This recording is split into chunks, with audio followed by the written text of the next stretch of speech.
श्रीलेखदयापात्रं दीभक्त्यादिगुणार्णवं यतीन्द्र प्रवर वंदे जामातरमुनिं श्रीनाथ समारंभां नादेमन् पर्यन्तं वन्दे गुरुपरम्परां यो नित्याच्युतपदां भुजयुग्मरुक्मव्यामोदकस्तथित्राणि धृणाय मेने तत्कुलोद्भगवतोऽस्य तथैकसो रामानुजस्य शरणं शरणं प्रपद्ये मातापिता युवतयस्तनया विभूतिः सर्वं यदेव नियमेन महन्मयानाम् आद्यस्य न कुलपतेर्वकुलाभिरामं श्रीमत्ततङ्ग्रिकुलं प्रणमामि मुद्ना पूर्णं धरस्य मखदाह्वयपट्टनाद श्रीभक्तिसारकुलशेखरयोगिवाहान् भक्ताङ्कृतेन परकालनिरीत्रमिश्रान् श्रीमत्पराङ्कुसुमुनीं परमोऽस्मि नित्यम् श्रीमदङ्गादिलीले ब्रह्मदि श्रीनिवासे पाराशर्यं सुश्रुतां उपनिषद्दुग्धाब्धिमध्योद्भदां संसाराग्नि विदीपन व्यापगत प्राणात्म सञ्जीवनीं पूर्वाचार्य सुरक्षितां भगवति व्याघातदूरस्थिताम् आनीतां सुनिश्चरैः सुमनसौ भौमा बिबन्त्यन्त्यहं तस्मै रामानुजार्याय नमः परमयोगिने यस्मृतिस्मृतिसूत्राणाम् अन्तःज्वरमसि समत्ते ஸ்டார்ட் பண்ணலாம் சுவாமி. அடியேன் தாசன் சுவாமி சேவிச்சுக்கிற சுவாமி. ஆயுஷ்மான் பவ. சுவாமி காதுல விளையாடுதா சுவாமி? விளையாடுது.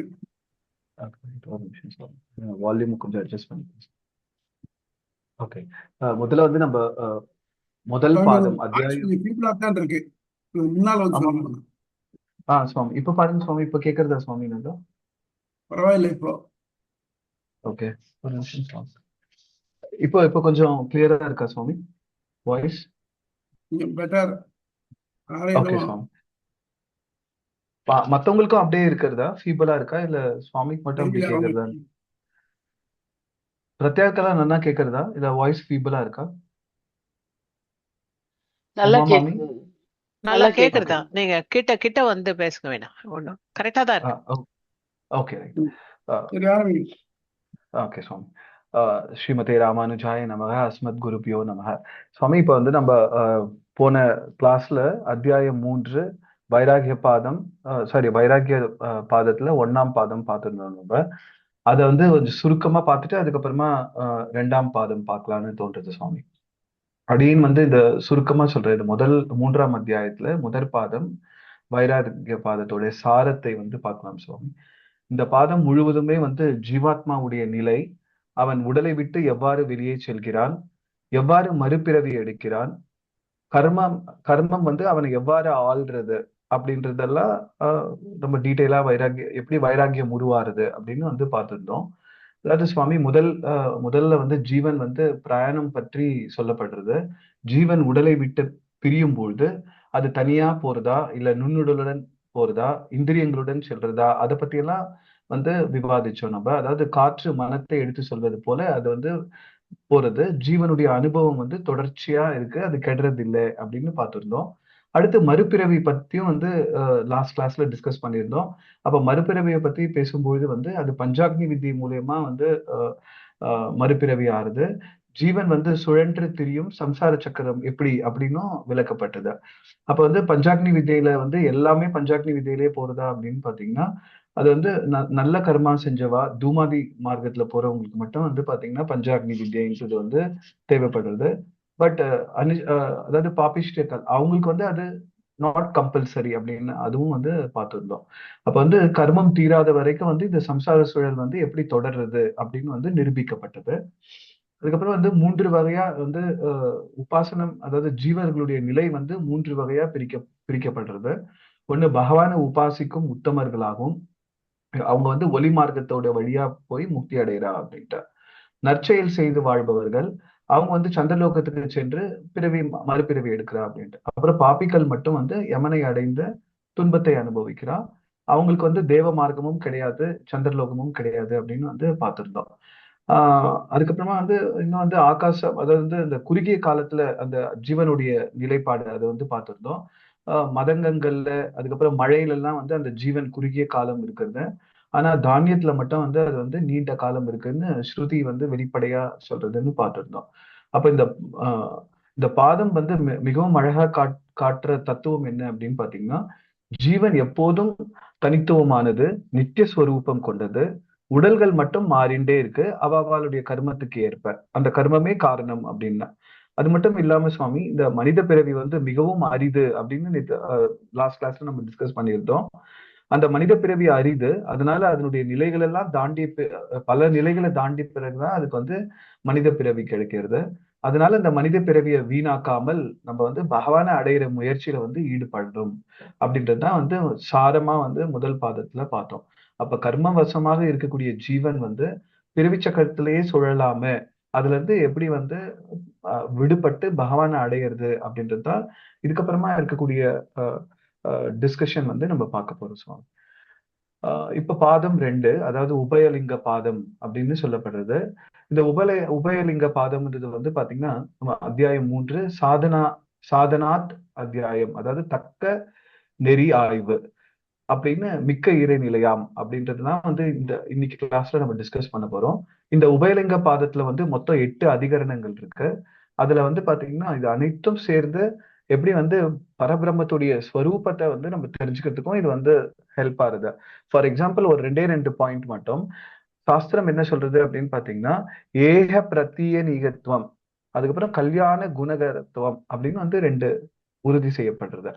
அப்படின்னா என்ன அப்படின்னு பாத்தீங்கன்னா, ஆச்சாரியர்களுடைய கருத்துப்படி வந்து இந்த ஹேய பிரத்தியநீகத்துவம் அப்படின்னா தோஷமே பிரத்யநீகத்துவம், நேய பிரத்யநீகத்துவம்.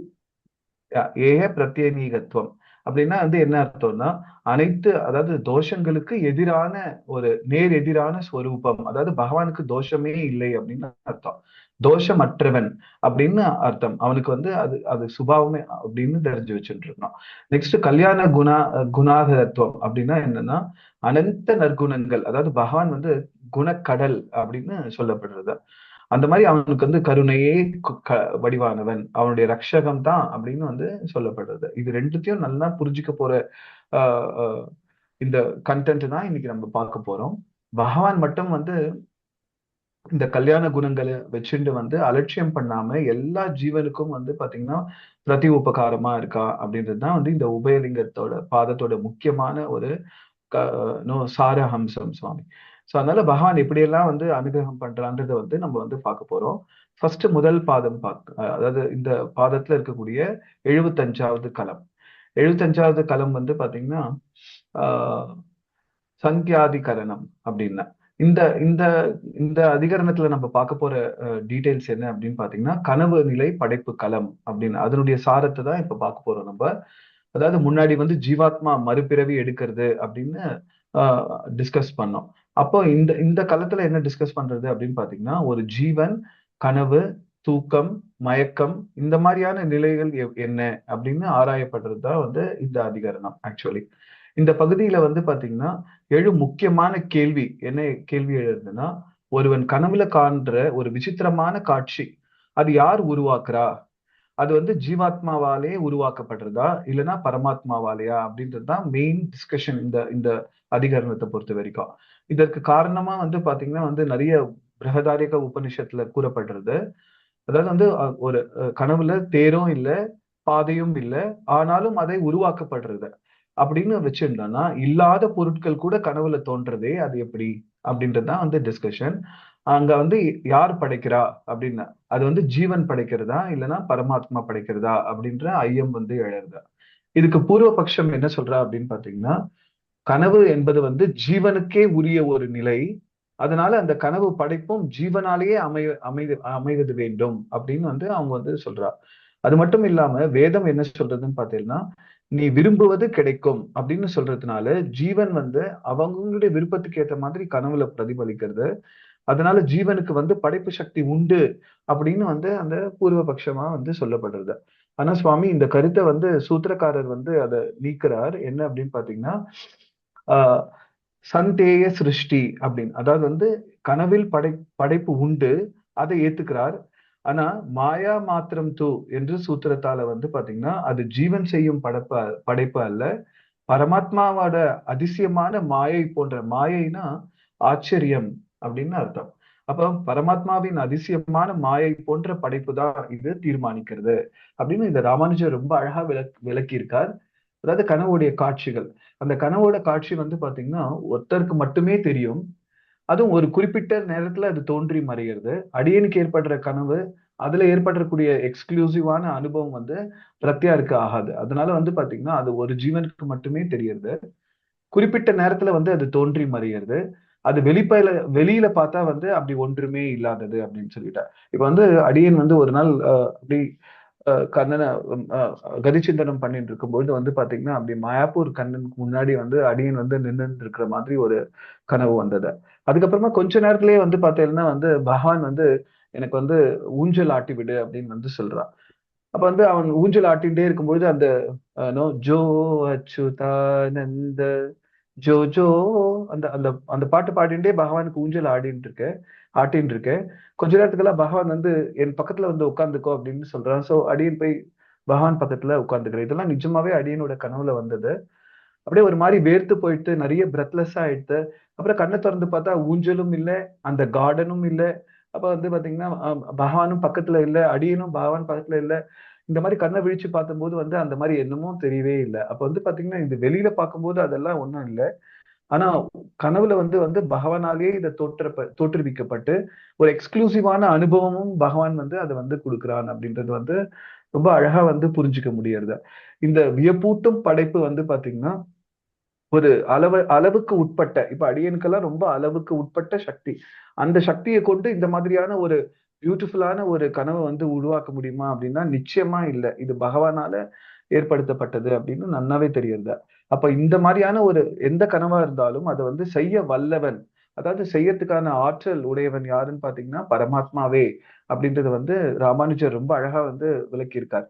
அப்புறம் மேலும் வந்து இந்த ஜீவனுக்கு வந்து முழுமையான ஞானமும் சக்தியும் இப்போதைக்கு இல்லை. ஏன்னா கர்ம வசப்பட்டு இருக்கிறதுனால நமக்கு வந்து லிமிட்டெட் கெப்பாசிட்டி, லிமிட்டெட் ஆனந்தம், லிமிட்டெட் சக்தி, லிமிட்டெட் ஞானம், இதெல்லாம் லிமிட்டடா இருக்கிறதுனால கர்ம பந்தத்துல இருக்கிறதுனால இயல்பான சக்தி, அதாவது ஆத்மாவுக்கே இருக்கக்கூடிய ஆனந்தமயம், ஞானமயம், இந்த மாதிரியான ஸ்வரூபம் எல்லாம் மறைக்கப்பட்டிருக்கு அப்படின்னு ராமானுஜர் ரொம்ப அழகா வந்து இதை ஸ்தாபிச்சிருக்கார். அதனால இந்த சக்தி வெளிப்படும் நிலைதான் மோக்ஷம் அப்படின்னு வந்து சொல்லப்படுறது. That means once we know get முக்தி, அப்ப நமக்கு சாமியா பத்தி வந்து வருது. அப்ப வந்து அவனுக்கு இதெல்லாம் சாத்தியம். பட் இப்ப இந்த நிலையில இருக்கும்போது வந்து நமக்கு அது சாத்தியம் இல்லை. அதனால கனவு போன்ற நிலையே இருப்பதில்லை. ஏன்னா அங்க அந்த மாதிரி ஒரு நிலை இல்லாததுனால. அப்ப இதெல்லாம் பகவானே உருவாக்குறான் அப்படின்றதுதான் வந்து ராமானுஜர் வந்து அறுதிட்டு சொல்றாரு இந்த காலத்துல. மேலும் ஒரு முக்கியமான காரணத்தையும் சொல்றார். ஜீவனே வந்து பாத்தீங்கன்னா கனவுகளை உருவாக்கினால் அது வந்து பாத்தீங்கன்னா துன்பமான கனவுகளாக ஏன் இருக்க வேண்டும், ஏன் உருவாக்க வேண்டும் அப்படின்னு. ஏன்னா சில நேரத்துல கனவுல வந்து பாத்தீங்கன்னா பாம்பு கடிச்சிடுற மாதிரி, இல்லைன்னா வந்து பெரிய மலையில இருந்து விழுந்துடுற மாதிரி, இந்த மாதிரி எல்லாம் நமக்கு கனவு வருது. அப்ப ஜீவன் இயற்கையாவே ஆனந்தமயனா இருக்கிறதுனால அவனால ஏன் இந்த மாதிரி துக்ககரமான ஒரு கனவை வந்து உருவாக்க முடியுமா அப்படின்னு அங்கேயும் வந்து ஏன்னா இன்பத்தை மட்டுமே விரும்புறதுதான் ஜீவனுடைய ஸ்வரூபம். அதனால இதுவும் வந்து சாத்தியம் இல்லை அப்படின்னு வந்து சொல்றாரு. அதனால நமக்கு கெட்ட கனவுகளும் வர்றது. அப்ப இந்த கனவுகள் வந்து பாத்தீங்கன்னா ஜீவனுடைய சுய படைப்பு அல்ல அப்படின்னு பேசுறேன். கிளாஸ்ல இருக்கேன். அப்புறம் அப்ப இந்த கனவு வந்து பாத்தீங்கன்னா ஜீவனுடைய சொல்லுங்க. அடியன் தாசன் சொன்ன. அப்ப வந்து இந்த கனவு வந்து ஜீவனுடைய சுய படைப்பு அல்ல அப்படின்றது ரொம்ப தெளிவா தெரியுது. அது மட்டும் இல்லாம வேதமும் பூர்வாச்சாரியர்களும் என்ன சொல்றா அப்படின்னு பாத்தீங்கன்னா கனவுகள் வந்து சில சமயம் வந்து எதிர்காலத்தை கூட சுட்டி காட்டுறது. ஆனா நமக்கு கெப்பாசிட்டி இல்ல எதிர்காலத்துல என்ன நடக்க போறது அப்படின்ட்டா. அப்ப இதுவும் ஜீவனுடைய கட்டுப்பாட்டுக்கு அப்பாற்பட்டதா இருக்கிறதுனால பகவானே சூசகமா வந்து அது மாதிரி பண்றான். அப்போ கனவு வந்து கண்டிப்பா வந்து ஒரு ஜீவனால ஏற்படுத்தப்படுறது இல்லை அப்படின்னு அந்த பாயிண்ட வச்சும் நம்மளால வந்து புரிஞ்சுக்க முடியாது சுவாமி. அப்ப வந்து பரமாத்மாவே ஜீவனின் சிறிய கர்ம பலன்களை அனுபவிக்க செய்வதற்காக அப்படின்ட்டா. அந்த மாதிரியும் காட்சிகள் உருவாக்குறான்னுட்டு. அதாவது வந்து இப்ப வந்து நல்ல கர்மா போக்கணும் அப்படின்னு இருந்ததுன்னா பகவான் என்ன பண்றான்னா கனவுல ஒரு பெரிய பணக்காரனாவோ இல்லைன்னா ஏதோ ஒரு அவங்களுக்கு என்ன ஆனந்தத்தை கொடுக்கறதோ அந்த மாதிரியான ஒரு கனவை வந்து பகவான் வந்து உருவாக்குறா அவங்களுடைய நல்ல கர்மாவை போக்குறதுக்காக. அதே மாதிரி அவங்களுடைய ஏதாவது சின்ன கர்மா கெட்ட கர்மா போகணும்னா பாம்பு கடிக்கிற மாதிரி இல்ல ஏதோ ஒண்ணு தொடுத்துற மாதிரி ஆக்சிடென்ட் ஆகிற மாதிரி என்னென்னமோ வித்தியாசமா. சோ அப்ப வந்து பாத்தீங்கன்னா இந்த மாதிரி ஒரு கர்ம பலன்களை அனுபவிக்க செய்யறதுக்கு கூட பகவான் வந்து இந்த மாதிரி கனவு காட்சியை உருவாக்குறான் அப்படின்னு வந்து ஸ்ரீபாஷ்யம் உறுதியா வந்து சொல்றது சுவாமி. இந்த களத்தோட இறுதி முடிவு என்ன அப்படின்னு பாத்தீங்கன்னா, கனவுகள் வந்து ஜீவனால் உருவாக்கப்படுவது இல்லை, பரமாத்மாவால் உருவாக்கப்படுகின்றன அப்படின்றதுதான் வந்து இதனுடைய முக்கியமான கண்டென்ட் சுவாமி. அப்ப வந்து இந்த அவனுடைய கர்ம அனுபவத்திற்கு ஏற்ப ஒருவருக்கே உணரப்படுறது, அதுவும் வந்து வெளியில இல்லாதது, ஆனா அது ரொம்ப ஆச்சரியமானது, அது வந்து எக்ஸ்க்ளூசிவான ஒரு அனுபவத்தையும் வந்து ஒரு ஜீவனுக்கு கொடுக்கறது அப்படின்னு வந்து இங்க சொல்லப்படுறது சுவாமி. இந்த சந்தியாதிகரணம் வந்து நமக்கு சொல்றது என்ன அப்படின்னு பாத்தீங்கன்னா, ஜீவன் கனவு, விழிப்பு, தூக்கம் இந்த மாதிரி எல்லா நிலைகளிலும் பரமாத்மாவையே முழுமையாக சார்ந்தவனே அப்படின்னா, ஐ மீன் அவனுக்குன்னு ஒரு பகவானே சார்ந்து இருக்கணும் அப்படின்றதுதான் வந்து இங்க வந்து சொல்லப்படுறது. அப்ப ஜீவனின் அனுபவங்கள் கூட பரமாத்மாவே காரணம் அப்படின்னு இந்த அதிகரணத்துல வந்து அறுதியிடப்படுறது சுவாமி. ஒரு நிமிஷம் சுவாமி. ஒரு நிமிஷம். சுவாமி. முந்தின பாதத்துல ஆத்மா எப்படி வருது அப்படிங்கிறத பார்த்தோம். ஆமா. இப்ப ஆத்மா எப்படி செயல்படுறது, யாரால செயல்படுறது அப்படிங்கிறத பார்க்க போறாங்கல்ல. ஆத்மாவை செய்விப்பவர் யார்? அதுல முதல் தீங்கனாக்க ஆத்மாவுக்கு 4 நிலை: விழிப்பு, கனவு, ஆழ்ந்த உறக்கம், மயக்க நிலை 4. இதுல முதல்ல கனவு எடுத்துக்கிறார். கனவு நிலையில என்னென்னோ பண்டங்கள்லாம் தோன்றது ஒருத்தனுக்கு. தோணக்கூடிய பண்டங்கள் எல்லாம் யார் படைக்கிறார்? அதுல வேதத்துல ஒரு வாக்கியம் இருக்கு, ஆத்மா எல்லாத்தையும் படைத்துக் கொள்ள வல்லவன் இருக்கு. அப்ப ஆத்மாவே படைச்சுக்கலாமே கனவை அப்படின்னு பூர்வபக்ஷம் பண்றார். ஆனா அது எந்த கண்டிஷன்ல? முக்தி அடைஞ்ச ஆத்மாவால் தான் அந்த விஷயத்தை விருப்பப்பட படைச்சுக்க முடியும், மற்ற பேரால முடியாது. முக்தி அடைஞ்ச பிறகு கனவும் கிடையாது, உறக்கமும் கிடையாது. ஆகவே அது இதுக்கு ஒத்துக்காது. ஸோ இங்க உலகத்துல இருக்க நல்ல மேல அவனுக்கு இந்த கனவுல கொடுக்கறது யார்? கனவுல கொடுக்கறது பெருமாள்னு சொன்னாக்க அது வந்து பெருமாள் தான் கொடுக்குறார். ஆனா இவன் மனுஷனை படைச்சுக்கிறான்னு சொன்னாக்க மனுஷன் சுகம் விரும்பி தனக்கு வேண்டியகளை தனக்கு எதாவது படைச்சுக்குவான். இன்னொன்று கனவு சாஸ்திரம் இருக்கு. கனவுகள் பின்னால வரப்போறத முன்கூட்டி சொல்ற மாதிரி இருக்கு.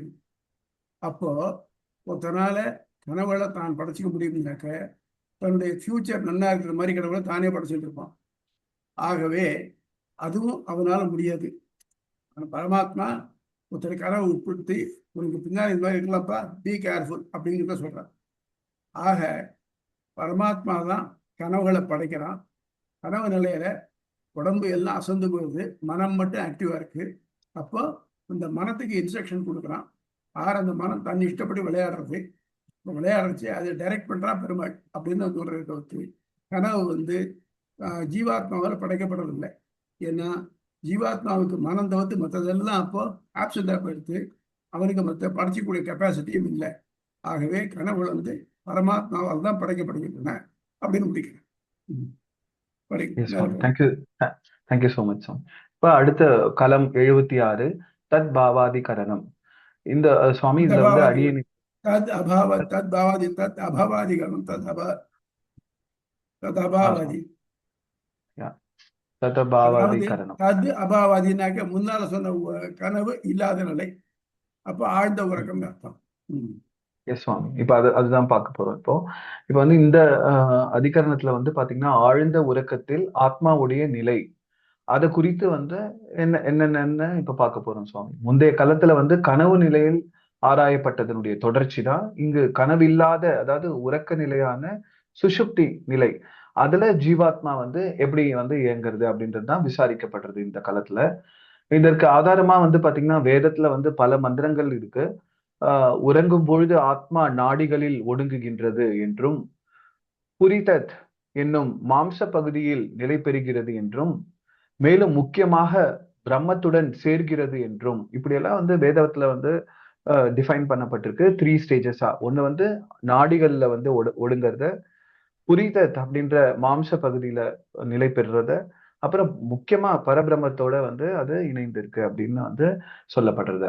இந்த மாதிரி இருக்க 3 விதமா கூறப்படுறதுனால ஒரு ஐயம் எழறது என்ன அப்படின்னு பாத்தீங்கன்னா, ஜீவன் உறக்கத்தில் நாடிகளில் இருக்கிறதா, இல்ல பூரிதத்தில் இருக்கிறதா, இல்ல இது நேராக பரபிரம்மத்திலே இருக்கிறதா அப்படின்னு. ஏன்னா 3 இடத்த சொன்னதுனால இது 3த்துல எங்க இருக்கு அப்படின்ற மாதிரி ஒரு கொஸ்டின் வருது. அதுக்கு வந்து சிலர் என்ன சொல்றா அப்படின்னு பாத்தீங்கன்னா, நாடி, புரிதம், அப்புறம் பிரம்மம், இந்த மூன்றுமே தனித்தனி இடங்கள். ஆகவே இவை ஒரு நிலை குறிப்பது அல்ல, அதாவது ஒரே நிலையை குறிப்பதல்ல. அதனால ஆத்மா அவற்றில் ஏதோ ஒன்றில் மட்டும் இருக்கும் என்று கொள்ள வேண்டும் அப்படின்னு சில பேர் சொல்றா. ஆனா சுவாமி என்ன சொல்றாருன்னு பாத்தீங்கன்னா, நம்ம ராமானுஜர் என்ன சொல்றாருன்னா, இந்த ஐயத்தை வந்து ரொம்ப தெளிவா நீக்கிறார். என்ன அப்படின்னா, தத் பாவோ நாடிஷு தச்ருதே ஆத்மினிச்ச அப்படின்னு, அந்த சன்ற வேர்டு வெரி இம்பார்ட்டன்ட் அப்படின்னு சூத்திரத்துல வந்து சுவாமி சொல்றார். அதாவது வேதம் என்ன சொல்றதுன்னு பாத்தீங்கன்னா, ஜீவ நாடிகளிலும் புரிதத்திலும் பரமாத்மானிலும் தொடர்புடன் இருக்கிறது என்று நிரூபிக்கிறதா அந்த வேத வாக்கியம். அதாவது அதஹ பிர- பிரபோதஹ அஸ்மாத் அப்படின்னா விழிப்பு நிலையும் அந்த பிரம்மத்திலிருந்தே வருகிறது அப்படின்னு சொல்றார். இதுக்கு ரொம்ப ஆழ்ந்த அர்த்தத்தை வந்து ராமானுஜர் ரொம்ப அழகா விளக்குகிறார். என்ன அப்படின்னு பாத்தீங்கன்னா, ஜீவன் உறங்கும் பொழுது அது உண்மையில் பரமாத்மாவிலே ஒடுங்குகிறது. ஆனால் அந்த பரமாத்மா எங்க இருக்கிறார் அப்படின்னு பார்த்தீங்கன்னா, அது ஜீவனுடைய உடலிலேயே, குறிப்பாக புரிதத்தில், அதுல உள்ள இருக்கிற நாடியில் அந்தர்யாமியாக பகவான் இருக்கார் அப்படின்னு அந்த கனெக்ஷன், அந்த அது நாடி, அந்த புரிதல், அதுக்கப்புறம் பரமாத்மா, இந்த மூணுத்தோடைய கனெக்ஷனும் வந்து ரொம்ப பியூட்டிஃபுல்லா எக்ஸ்பிளைன் பண்றார் ராமானுஜர். அதை விளக்குவதற்கு வந்து ஒரு உவமையும் சொல்றார். என்ன அப்படின்னா, ஒருத்தர் ஒரு மாடியில இருக்கார், அவர் வந்து கட்டில்ல இருக்கார், மெத்தையில் இருக்கிறார் என்று நாம் சொன்னா, அப்ப 3 விதமான இடங்கள் என்றாலும் உண்மையில் அது ஒரே நிலையில் பல கோணங்களில் சொல்ற மாதிரி. அது போல இங்க நாடி, புரிதம், அதுக்கப்புறம் பிரம்மம் என்பது வேறு வேறு இடங்கள் அல்ல, அதெல்லாம் ஒரே உண்மையின் வேறு வேறு விளக்கங்கள் அப்படின்னு வந்து ராமானுஜர் வந்து ரொம்ப கிளியரா எக்ஸ்பிளைன் பண்றார். இங்க முக்கியமா நம்ம புரிந்து கொள்ள வேண்டியது என்ன அப்படின்னு பார்த்தீங்கன்னா, உறக்க நிலையில் ஜீவன் தன் எல்லா வெளிப்புற செயல்களையும் இழந்து, அதாவது புலன்கள் எல்லாம் வந்து ஷட் டவுன் ஆயிடுறது, இழந்து பரமாத்மா சந்நிதியிலே அமைதியாக இருக்கிறது அப்படின்றதுதான் இந்த சுஷுப்தி திசை. தட் மீன்ஸ் ஆழ்ந்த உறக்க நிலை, அதை வந்து சொல்றது. மேலும் வந்து வேதம் ஒரு முக்கியமான விஷயத்தை சொல்றது என்ன அப்படின்னு பார்த்தீங்கன்னா, ஜீவன் உறங்கி விழிக்கும் போது அது வந்து பிரம்மத்திலிருந்தே வந்து விழித்ததாலும் தான் பிரம்மத்தை அடைந்ததை அறியவில்லை அப்படின்னு தெரியாது. இதனால் ஜீவன் பிரம்மத்தை சேர்ந்தாலும் அது முழுமையாக புரிந்து கொள்ளாமல் இருக்கிறது என்பது தெரிய வருது. அதுதான் இதற்கு காரணம் அவித்யா அப்படின்னு வந்து சொல்றா. அப்ப நம்ம கனவுல கண்டதை நேர்ல பார்க்கும்போது அது இன்கம்ப்ளீட்டா ஆயிடுறது அப்படின்றது வந்து இங்க சொல்லப்படுறது. அதனால சுவாமி இந்த காலத்துல வந்து சித்தாந்தமே என்ன அப்படின்னு பாத்தீங்கன்னா, ஜீவன் உறங்குற நிலையில பிரம்மத்தையே சார்ந்து இருக்கிறது. அதாவது நாடி, புரிதம், பிரம்மம், இந்த மாதிரி 3 கூறுகளுமே ஒரே நிலையை வேறு விதமாக சொல்லுபவையா இருக்கு. அதனால ஜீவன் விழிப்பும் கூட அந்த பரமாத்மாவிடமிருந்துதான் உண்டாகிறது அப்படின்னு நமக்கு ரொம்ப நல்லா புரியுறது. அப்ப ஜீவன் விழிப்பு நிலையிலோ கனவு நிலையிலோ மட்டும் அல்ல, உறக்க நிலையிலும் கூட எப்பவுமே பகவானையே நம்ம சார்ந்தவங்களா இருக்கோம் அப்படின்றதுதான் இந்த அதிகரணத்துடைய ஜஸ்டிஸ். ஏதாவது கொஸ்டின் இருந்தா கேட்கலாம், இல்ல நீங்க தேவரி ஏதாவது எக்ஸ்பிளைன் பண்றதா சுவாமி? இல்ல மேல போகலாம். ஓகே சுவாமி. ஓகே, இப்ப நெக்ஸ்ட் 77th கலம். இந்த 77வது கலம் வந்து பாத்தீங்கன்னா, கர்ம அனுஸ்மிருதி சப்த வித்யதி கரணம், அதாவது முழு பேச்சு வடிவம் அப்படின்னு வந்து சொல்லப்படுறது. இந்த 3ஆம் அத்தியாயம் 2ஆம் பாதமான இந்த இந்த 77வது கலத்துல வந்து பாத்தீங்கன்னா, அவன் செய்யற, அதாவது ஜீவன் செயலும் நினைவும் எப்படி தொடர்றது அப்படின்றதுதான் இந்த களத்துல வந்து டிஸ்கஸ் பண்ண போறாங்க. முந்தைய களத்துல வந்து பாத்தீங்கன்னா வந்து ஜீவாத்மா ஆழ்ந்த உறக்க நிலையில் பரமாத்மாவையே சார்ந்து இருக்கிறான் அப்படின்னு நிறுவப்பட்டது. அதனுடைய தொடர்ச்சியாக இங்க ஒரு முக்கியமான டவுட் இல்ல கொஸ்டின், ஐயம் எழறது. என்ன அப்படின்னா, உறக்க நிலையில் ஜீவன் பரமாத்மாவை அடைந்திருக்கிறதுனால் முக்தர்களைப் போல உலகிய தொடர்புகள் அனைத்தும் இல்லாமல் போய்விட வேண்டும். அப்படியானால் தூங்கிவிட்டு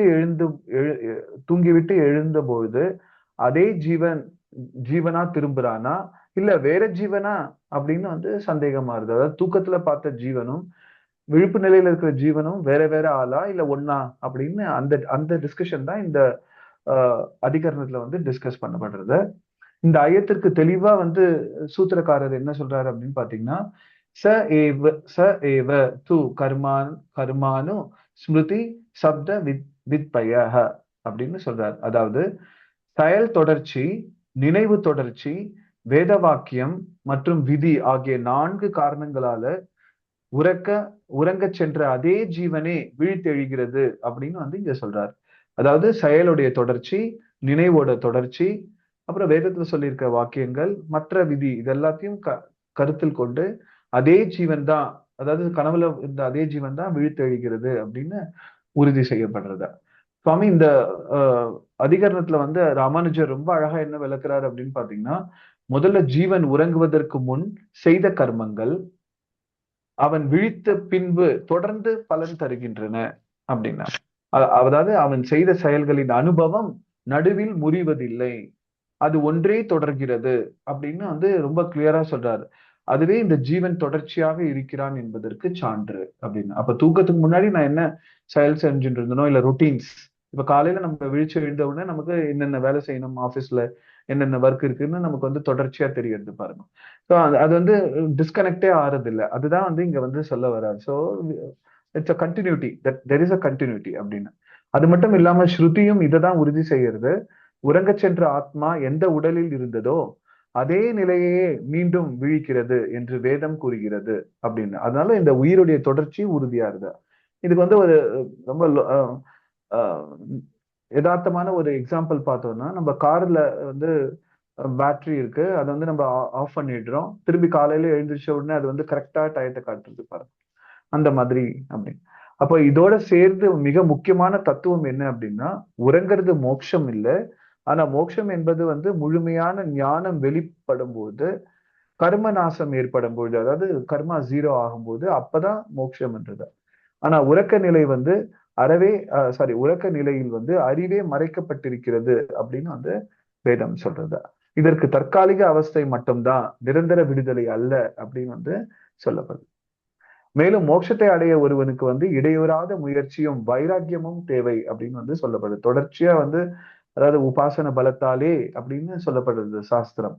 அப்போ உபாசன பலம் வந்து தாலே அவன் வந்து மோட்சத்துக்கு போறான். அப்போ இடையூறாத முயற்சி இருக்கணும், அதே சமயத்துல வைராக்கியமும் வரணும். நேத்து எனக்கு வைராக்கியம் இருந்தது, இன்னைக்கு அந்த வைராக்கியம் போயிட்டு அப்படின்னா அதனுடைய கண்டினியூட்டி வந்து போயிடுறது. அதனால வந்து பாத்தீங்கன்னா உறங்கும் நிலையில் இவை கிடையாது. ஆகையால் உறக்கம் மோட்சத்துடன் ஒப்பிடப்படாது அப்படின்னு வந்து ரொம்ப டீட்டெயிலா வந்து ராமானுஜர் சொல்றார். அதனால சுவாமி இந்த களத்தினுடைய இறுதி முடிவு என்ன அப்படின்னு பாத்தீங்கன்னா, ஜீவாத்மா உறங்குற நிலையில் பரமாத்மாவை அடைந்திருந்தாலும் அதை அறியாது. விழித்தெழும் பொழுதும் அதே ஜீவனை திரும்பி வந்து அந்தந்த கர்ம அனுபவங்களை, அவங்கவுங்களுக்கு இருக்கக்கூடிய கர்ம என்னவோ அதை தொடர்றா.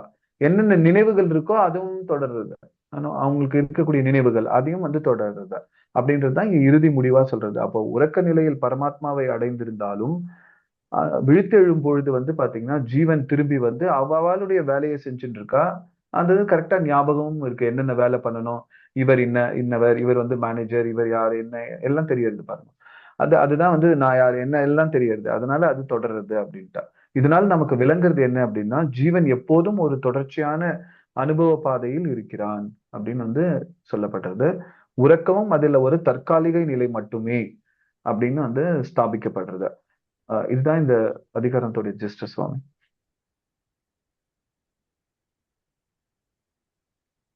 அடுத்த அதிகாரம் போலாமா சுவாமி? Okay okay. இப்போ அடுத்து வந்து முக்தாதிகரணம், அதாவது களம் 78. இதுல வந்து பாத்தீங்கன்னா இந்த அத்தியாயத்தோட இந்த களத்தோட முக்தாதிகரணம்ன்றது வந்து மயக்க நிலையில் ஆத்மாவின் நிலை விளக்கும் பகுதியின் சாரத்தை தான் வந்து இங்க வந்து பார்க்க போறோம் சுவாமி. அதாவது முந்தைய களங்கள்ல வந்து ஜீவன் வந்து கனவு நிலையும் ஆழ்ந்த உறக்க நிலையும் ஆராயப்பட்டது. அதன் தொடர்ச்சி தான் இங்க மயக்க நிலை, அதாவது வந்து உணர்விழக்கும் நிலை அப்படின்ற ஒரு தன்மை, உணர்வையும் இழந்த தன்மை அப்படின்ட்டா. இது வந்து ஒரு முக்கியமான ஐயம் இங்க எழுது இந்த அதிகரணத்துல. மயக்க நிலை என்பது உறக்கத்தை போன்றதா அல்லது வேறுபட்ட நிலையா? இந்த மயக்கம்ன்றது தூங்குற மாதிரியா இல்ல வேற மாதிரியா அப்படின்னு கேட்கிறார். அப்ப இந்த நிலையில் விழிப்பு போன்ற தெளிவான அறிவு இல்லை, கனவு போல அனுபவங்களும் இல்லை, உறக்கம் போல சாந்த நிலையும் இல்லை. அப்பன்னா இது வந்து இறப்பின் பாதி என்று கூட சொல்லப்படுறது அப்படின்னு வந்து இங்க வந்து இந்த நிலையை பத்தி வந்து வேறுபட்ட நிலையை பத்தி சொல்றாங்க. அப்போ மயக்க நிலைன்றது வந்து உறக்கத்தோடு ஒப்பிட வேண்டுமா இல்ல முற்றிலும் வேறான நிலையா அப்படின்றது தான் வந்து இந்த ஆய்வு, இந்த களத்தோட ஆய்வு ஆக்சுவலி சுவாமி. இதற்கு வந்து நம்ம சூத்திரக்காரர் என்ன சொல்றாருன்னு பாத்தீங்கன்னா, தீர்மானமா முக்தே அர்த்த சம்பந்திகி பிரசிஷேதாத் அப்படின்னு சொல்றாரு. அதாவது மயக்க நிலை வந்து மற்ற எல்லா நிலைகளுடன் ஒப்பிட்டு பார்க்கும் பொழுது அவற்றிலும் எதிலும் முற்றிலும் சேராத ஒரு தனித்த நிலை அப்படின்னு வந்து இங்க வந்து புரியுறது சுவாமி. இப்ப இதுக்கு ராமானுஜர் என்ன வந்து ரொம்ப நுட்பமா விளக்குறாரு அப்படின்னு பாத்தீங்கன்னா, மயக்க நிலையை விழிப்பு, கனவு, ஆழ்ந்த உறக்கம், இறப்பு இந்த மாதிரி 4 நிலையுடன் ஒப்பிட்டு பார்த்தால் அது எந்த ஒன்றாக சரியாக பொருந்துவதில்லை அப்படின்னு சொல்றாரு. அதாவது விழிப்பை போல் அறிவு செயல்படுவதில்லை, கனவை போல் அனுபவ காட்சிகள் இல்லை. அப்ப விழிப்பா இருக்கும்போது வந்து நமக்கு ஏதோ யோசனை இருந்துட்டே இருக்கு ஜாக்கிர திசையில. கனவு திசையில வந்து சொப்ன திசையில வந்து பாத்தீங்கன்னா நமக்கு எக்ஸ்க்ளூசிவான அனுபவங்கள் கிடைக்கிறது என்னமோ. உறக்கத்தை போல சாந்த அமைதியும் அங்க இருக்கிறது இல்ல. அப்ப இறப்பை போல உடலுடன் தொடர்பும் முற்றிலும் துண்டிக்கவும் படல. அப்ப இறந்துட்டான்னு சொல்றதுக்கு ஆறுது இல்ல. அப்ப வந்து பாத்தீங்கன்னா ரொம்ப ஆழ்ந்த உறக்கத்துல இருக்கான்னு சொல்றாரு இல்லையா, அந்த அந்த ஸ்டேஜ் தான் இங்க வந்து சொல்லப்படுறதே தவிர இறப்பை போல உடலோட தொடர்பு முற்றிலும் துண்டிக்கப்படவில்லை அப்படின்னு ராமானுஜர் ரொம்ப அழகா எக்ஸ்பிளைன் பண்ணியிருக்காரு. காரணம் என்ன அப்படின்னு பாத்தீங்கன்னா, மயக்க நிலையில கூட மூச்சு ஓடிண்டே இருக்கு அப்படின்ட்டு. ஏன்னா மூச்சு விட்டுட்டே இருக்கோம் நம்ம அந்த மயக்க நிலையில கூட. அதனால ஜீவனுக்கும் உடலுக்கும் தொடர்பு இன்னும் இருக்கு அப்படின்னு வந்து ஸ்தாபிக்கிறது இந்த இடத்துல. மேலும் ராமானுஜர் என்ன சொல்றாரு அப்படின்னு பாத்தீங்கன்னா, இந்த மயக்க நிலை ஒரு தற்காலிக அதிர்ச்சியால் ஏற்படுகிறது. அதாவது வந்து இந்த மூர்ச்சை ஆயிடுறா அப்படின்னு சொல்றாரு பாருங்க. இது வந்து இயல்பான நிலை. நீங்க வந்து ஆழ்வார் எல்லாம் பார்த்தீங்கன்னா ஒரு பாசுரம் பாடிட்டே இருக்கும்போது ஒரு ஒரு ஒரு வரி வந்த உடனே அவங்க அப்படியே மூர்ச்சை ஆயிடுறா பாருங்க. சோ இந்த மாதிரி வந்து ஒரு நிலை. அதனால பிராணன் போயிட்டுன்னு அர்த்தம் இல்லை. அந்த மாதிரி வந்து அவங்களுக்கு பாரவசிய நிலையில ஒரு பாரவசிய பக்தி வந்து இருக்கும்போது வந்து they go to that kind of stage. அதுதான் வந்து இங்க வந்து ஆழ்ந்த, அதாவது மயக்க நிலையில இருக்கிறது அப்படின்னு சொல்லப்படுது. இது வந்து ஒரு எக்ஸ்க்ளூசிவான அனுபவம் அகைன். அப்ப ஜீவன் உடலை முழுமையாக விட்டு பிரியறதுன்னு அர்த்தம் இல்லை. ஆனா அது செயல்பாடு மிகவும் நுண்ணிய நிலையில் இருக்கிறது அப்படின்னு வந்து இங்க சொல்லப்படுது. அதாவது நெய்தர் உறக்கம் நார் இறப்பு அப்படின்னு. இதை உறக்கம்னு சொல்றதுக்கு இல்ல, இறப்புன்னு சொல்றதுக்கு இல்ல. இது ஒரு இடைநிலை அப்படின்னு வந்து புரிஞ்சுக்கணுமா இருக்க. இதுல ஒரு நுணுக்கமான வேறுபாடு என்ன இருக்கு அப்படின்னு பாத்தீங்கன்னா, உறக்கம்ன்றது வந்து ஒரு சாந்தமான இயல்பான ஓய்வு நிலை அப்படின்னு சொல்லப்படுறது. ஆனா மயக்கம்ன்றது வந்து பாத்தீங்கன்னா ஒரு அசாதாரணமான ஒரு குழப்ப நிலை. அதனால்தான் வந்து அந்த ஆழ்வாருடைய அனுபவங்கள்லாம் வந்து பார்க்கும்பொழுது அப்படி வந்து அவருக்கு வந்து மூர்ச்சை ஆயிடுதான் அப்படின்ட்டு. So when they are explaining about Damodar லீலை அப்படி எக்ஸ்பிளைன் பண்ணும்போது வந்து பார்த்தீங்கன்னா, கட்டுண்ட அதாவது கனினம் சிறுத்தினால் கட்டுண்ட பெருமாயன் அப்படின்னு சொல்லும்போதே அவங்களுக்கு வந்து என்னமோ ஆயிடுது. ஏன் அப்படின்னு பாத்தீங்கன்னா, அந்த பகவானுடைய அனுபவம் அப்படி அவன் வந்து கட்டுப்பட்டு இருந்தானே யசோதைக்கு அப்படின்னு அதை நினைக்கும் பொழுதே அவங்களுக்கு வந்து மூர்ச்சை ஆயிடுறது. பிகாஸ் ஒரு பாரவசிய நிலையில அவங்க இருக்கிறதுனால அப்படின்ட்டா. இது ரெண்டுமே வந்து ஒன்று அல்ல அப்படின்றது வந்து இங்க தெரியாது. அப்போ உறக்கம்ன்றது சாந்தமான இயல்பான ஓய்வு நிலை. ஆனா மயக்கம்ன்றது வந்து பாத்தீங்கன்னா ஒரு அசாதாரணமான ஒரு நிலை அப்படின்னு வந்து தெரிவிக்கிறார். அதனால இந்த சுவாமி இந்த இந்த களத்தினுடைய இறுதி முடிவு என்ன அப்படின்னு பாத்தீங்கன்னா, மயக்க நிலை என்பது விழிப்பு, கனவு, உறக்கம் இந்த மாதிரி எல்லாம் இவையற்றெல்லாம் வேறுபட்ட ஒரு தனித்த நிலை அப்படின்றதுதான் வந்து இந்த மயக்க நிலை சொல்லப்படுது. இந்த நிலையிலும் கூட ஜீவனுக்கும் உடலுக்கும் நுண்ணிய தொடர்பு இருந்துட்டே இருக்கு, துண்டிக்கப்படுறது இல்லை அப்படின்ட்டா. அதனால ஜீவனுடைய நிலைகள் மிகவும் நுட்பமானவையா இருக்கிறதுனால எந்த நிலையிலும் வந்து அது சுயாதீனமாக இருக்கிறது இல்லை, பரமாத்மாவே அதீனமாக இருக்கிறது அப்படின்ட்டா. எனி ஸ்டேஜ்ல, எல்லா ஸ்டேஜ்லயுமே பகவானியே அதீனமாக தான் அந்த ஜீவாத்மா இருக்கு அப்படின்னு சொல்லப்படுது. அதாவது பரமாத்மாவே டிபெண்ட் பண்ணியிருக்கு அப்படின்றதுதான் இந்த காலம் சுவாமி. சுவாமி அடுத்து மேற்கொண்டு போலாமா, இல்ல எதனா கொஸ்டின் இருக்கா சுவாமி? ஓகே. அடுத்து 79வது அதிகரணம். இது வந்து பாத்தீங்கன்னா உபய லிங்காதிகரணம். அதாவது இன்றியமையா இரு பண்பு களம் அப்படின்னு வந்து சொல்லப்பட்டது. இதுக்கு முன்னாடி நம்ம பார்த்ததெல்லாம் என்ன அப்படின்னு பாத்தீங்கன்னா, ஆத்மாவுடைய கனவு நிலை, உறக்க நிலை, மயக்க நிலை இதெல்லாம் நம்ம பார்த்தோம். இந்த நிலைகள்ல வந்து ஜீவாத்மாவுக்கும் பரமாத்மாவுக்கும் எப்பவுமே தொடர்பு இருந்துட்டே இருக்கு அப்படின்னு வந்து பார்த்தோம் நம்ம. இப்போ இந்த நிலைகள் என்ன காட்டுறது அப்படின்னு பாத்தீங்கன்னா, ஜீவன் வந்து ஏதோ வந்து தாழ்வு நிலையை உடையது. அது மட்டும் இல்லாம அறிவு குறைவும் உடையது. ஏன்னா இந்த தாழ்வுன்றது என்ன குறிக்கிறதுன்னு பாத்தீங்கன்னா எஸ்பெஷலி வந்து கர்மா வாசனத்தால அது வந்து தன் சுயரூபத்தை இழந்ததுனால அது தாழ்வுன்னு சொல்லப்பட்டது. இப்போ ஒரு பெரிய சந்தேகம் எழறது இந்த சூத்திரத்துல.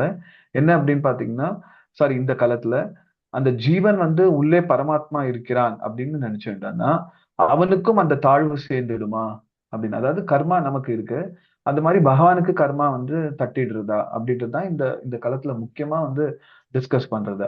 அந்த சந்தேகத்திற்கு வந்து தீர்வு அளிக்கவே இந்த அதிகரணம் வந்து ஆக்சுவலி ஏற்பட்டிருக்கு.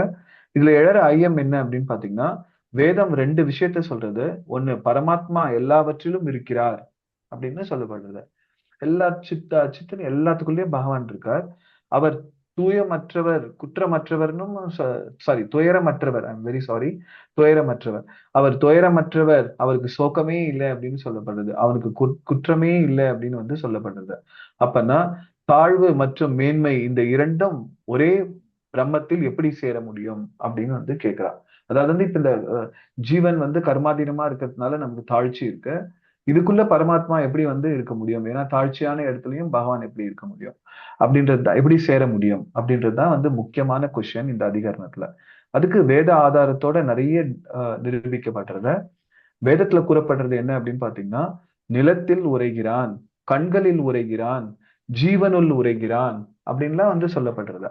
இது இது வந்து பாத்தீங்கன்னா எங்கும் இருப்பதை வந்து பகவான் இருக்கான்றத காட்டுறது. மற்றொரு இடத்துல என்ன இருக்குன்னு பாத்தீங்கன்னா, பகவானுக்கு அவன் நிறையற்றவன், துயரற்றவன், பசியற்றவன், தூய்மையானவன் அப்படின்லாம் வந்து சொல்லப்படுறது. அப்ப இது ரெண்டுமே வந்து எப்படி வந்து மேட்ச் பண்றதுன்றது தான் இந்த அதிகரணம். அதுக்கு மாற்று கருத்து அத்வைத்தம் முக்கியமா என்ன சொல்றது அப்படின்னு பாத்தீங்கன்னா, உலகம் எல்லாம் மாயை, ஜீவன் மற்றும் தாழ்வு அது அனைத்தும் பொய், ஜெகன் மித்யா அப்படின்னு அவன் சொல்லிடுறா. அதனால பிரம்மன் மட்டும் உண்மை, அவன் எதிலும் உண்மையில் சேரவில்லை அப்படின்னு வந்து சொல்லப்படுது. அது இதை வந்து மித்யா அப்படின்னு சொல்லிடுறார் அத்வைத்தத்துல. ஆனா இந்த சூத்திரத்தோட தீர்ப்பு என்ன அப்படின்னு பாத்தீங்கன்னா, பாஷ்யக்காரர் என்ன சொல்றாரு அப்படின்னு பாத்தீங்கன்னா, பரமன் எல்லாவற்றிலும் இருக்கிறார், ஆனால் தாழ்ச்சி எதுவும் அவருக்கு ஏற்படாது. வேதங்கள் இது ரெண்டையும் சேர்த்து உறுதி செய்யறது அப்படின்றது தான் இந்த உபயலிங்கம். அதாவது என்னன்னா, அமலத்துவம், ஆனந்தத்துவம் இதெல்லாம் வந்து சொல்லப்பட்டிருக்கு. இதை மேலும் ராமானுஜர் வந்து எக்ஸ்பேண்ட் பண்ணி விளக்குறாரு. என்ன அப்படின்னு பாத்தீங்கன்னா, பரபிரம்மத்துடைய, அதாவது பிரம்மத்தினுடைய இயல்பு என்ன அப்படின்னு பாத்தீங்கன்னா, பிரம்மத்திற்கு ரெண்டு அடையாளம் சொல்லப்படுறது. அமலத்துவம், அதாவது தாழ்ச்சி ஒட்டாது. அதே மாதிரி ஆனந்தத்துவம், நற்குணங்களே நிறைந்தது. அதனால வந்து ஆனந்தமா இருக்கான் பகவான் எப்பவுமே அப்படின்ட்டு. ஆனா ஜீவன் வந்து பாத்தீங்கன்னா பிரம்மன்ல இருந்து வித்தியாசம். ஏன் அப்படின்னா, அவன் கர்மத்தால் கட்டுப்பட்டவன், துயரமும் அனுபவிக்கிறான். அவளுடைய கர்மத்துக்கு ஏத்த மாதிரி இன்ப துன்பம் இருக்கிறது. அப்ப துயரமும் இருக்கு அவனுக்கு. அப்ப பரமன் வந்து கர்மத்திற்கு அப்பாற்பட்டவன், எப்போதும் ஆனந்தமயன் அப்படின்ற இந்த ரெண்டு முக்கியமான வேறுபாட்டை வந்து ராமானுஜர் வந்து எடுத்து விளக்குறார். அதாவது நேத்தி நேத்தி அப்படின்ட்டு. அதுதான் சரியான அர்த்தம். அதாவது வேதம் இது அல்ல, அது அல்ல அப்படின்லாம் சொல்றது. அப்படின்னா என்ன அர்த்தம்னா, உருவமே இல்லை என்று அல்ல, ஒரு ஒரு வரையறைக்குள் அடைக்க முடியாது அப்படின்றதுக்காகவும் அது இதுவும் மட்டும் அல்ல, அதற்கு மேலே அப்படின்னு வந்து சொல்லப்பட்டிருக்கு. அப்ப பரபிரமத்திற்கு உருவம் உண்டா அப்படின்னு அடுத்த கொஸ்டின் வரும்போது, ஆம், உருவம் உண்டு அப்படின்னு வந்து வேதம் ஸ்தாபிக்கிறது. அது நம்முடைய அறிவினால் வரையறுக்க முடியாது. அதனால்தான் பரபிரம்மத்தை வாக்காலையும் மனசாலையும் வந்து ஒருத்தரால அறிஞ்சுக்கிறதுக்கு ஆகாது. அதுதான் வந்து ஒக்கார் மிக்கார் இல்லை அப்படின்னு சொல்லப்படுறது. பகவான் வந்து ஏதோ ஒரு மன யூகத்தினாலோ இல்ல கற்பனத்தினாலோ இல்ல நம்மளுடைய அறிவை கொண்டோ வந்து பகவான் அறுதியிட்டுறதுன்றது வந்து ஆகாத காரியம் அப்படின்றது இங்க அர்த்தம். இதுக்கு ஒரு ஓமை சொல்றார், சூரியனுடைய ஓமை. ராமானுஜர் ரொம்ப மிகவும் அழகா இதை வந்து ஓமைய பிரதிபலிக்கிறார். அதாவது ஒரு சூரியன் நீர்ல பிரதிபலிக்கிறது. அது நல்ல நீரிலும் பிரதிபலிக்கலாம், சாக்கடையிலும் பிரதிபலிக்கலாம். ஆனா அந்த நீரினோட குணம் வந்து சூரியனுக்கு ஒட்டுமா அப்படின்னா நிச்சயமா இல்லை. அதுதான் வந்து முக்கியமான எக்ஸாம்பிள் இது.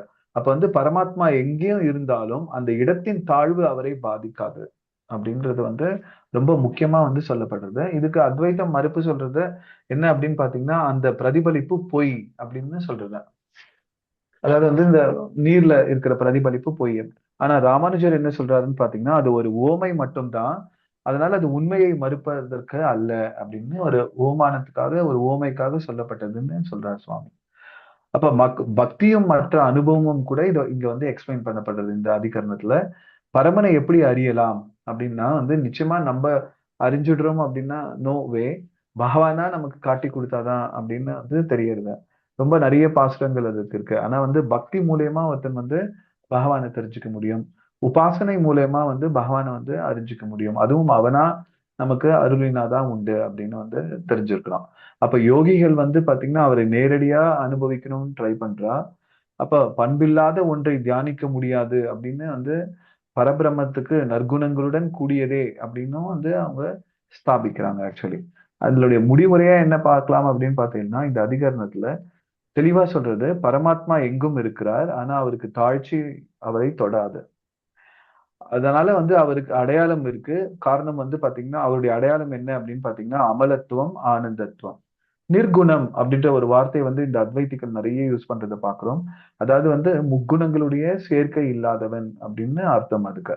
அப்ப குணமின்மைன்னு அர்த்தம் இல்ல, துஷ்குணம் இல்ல அப்படின்னு அர்த்தம். தட் மீன்ஸ் ரஜஸ், தமஸ் அண்ட் சத்வ இந்த மாதிரி முக்குணங்களுடைய தீண்டுதல் இல்லைன்னா அதனுடைய டச் அது அது இல்லை அப்படின்றதுதான் வந்து நிர்குணத்துக்கு அர்த்தம் அப்படின்னு சொல்லப்படுது சுவாமி. அதனால நம்ம நினைவுல கொள்ள வேண்டியது என்னன்னா பரமன் அனைத்திலும் உரைகிறார். ஆனா அவர் எதாலும் பாதிக்கப்படுறதே இல்லை. ஏன்னா அவர் வந்து தூய ஆனந்த மயன் அப்படின்னு வந்து சொல்லப்படுறது சுவாமி. சுவாமி ஏதாவது கொஸ்டின்? நெக்ஸ்ட் அதிகாரம் போலாமா சுவாமி? இல்ல ஏதாவது கொஸ்டின் இருக்கா யாருக்காவது? போகலாம். ஓகே. அப்ப அடுத்து 80வது அதிகரணம். அதாவது இது வந்து அஹிகுணலாதி கரணம். அதாவது சுருண்ட பாம்பு களம் அப்படின்னு சொல்லப்படுறது. முந்தைய களத்துல நாம் அறிந்தது என்ன அப்படின்னு பாத்தீங்கன்னா பிரம்மம் உலகமாகவும் ஜீவர்களாகவும் வெளிப்பட்டாலும் அதன் இயல்பான தன்மை இருக்கு பாருங்க, அது மாசின்மை. இயல்பான தன்மை வந்து மாசின்மை மற்றும் ஆனந்த ஸ்வரூபம். இதுதான் வந்து பாத்தீங்கன்னா வந்து முக்கியமானது. ஆனா அது ஏன் தாழ்ச்சி ஏற்படுறது அப்படின்னு பாத்தீங்கன்னா ஒரு முக்கியமான சந்தேகம் எழுது. பிரம்மம் உலகமாகும் பொழுது அது மாறுகிறதா, இல்லைன்னா மாறாமல் இருந்து கொண்டு பலவாக தோன்றுகிறதா அப்படின்னு இந்த ரெண்டு முக்கியமான கொஸ்டின் வந்து சந்தேகம் வைக்கிறாங்க. இதுக்கு பதில் தேடும் தான் இந்த களம் ஆக்சுவலி இதுக்கான பதில். அப்ப முதல்ல வந்து பாத்தீங்கன்னா ஒரு கருத்து முன் வைக்கப்படுறது. பாம்பு ஒரு இடத்தில் சுருண்டு சிறியதாக இருக்கும். ஆனா வெளியே வரும்பொழுது வந்து பாத்தீங்கன்னா அது வந்து நீளமா ஆறுது. இதை வைத்து சிலர் வந்து என்ன சொல்றா அப்படின்னு பாத்தீங்கன்னா பிரம்மமும் இப்படிதான் சுருங்கி விரிந்து உலகமாகிறது அப்படின்னு சொல்றா. இதுக்கு முதல்ல பார்ப்பதற்கு பொருத்தமாக தோன்றினாலும் கூட இதுல ஒரு பெரிய குறை இருக்கு. என்ன அப்படின்னு பாத்தீங்கன்னா பாம்பு உண்மையில் வடிவம் மாறுகிறது, அதாவது பரிணாமம் அடைகிறது. ஆனால் பிரம்மம் என்றால் மாறாதது, நித்தியம் அப்படின்னு சொல்லப்படுறது. அதனால அதுக்கு என்னமோ மாற்றம் இருக்கிறது இல்ல. அப்படி இருக்கும்போது இது ஏற்க முடியாது அப்படின்னு சொல்லப்படுறது. அடுத்து இரண்டாவது ஒரு கருத்து ஏற்படுறது என்ன பாத்தீங்கன்னா ஒலியும், அதாவது வந்து அதை வழங்கும் பொருளும்.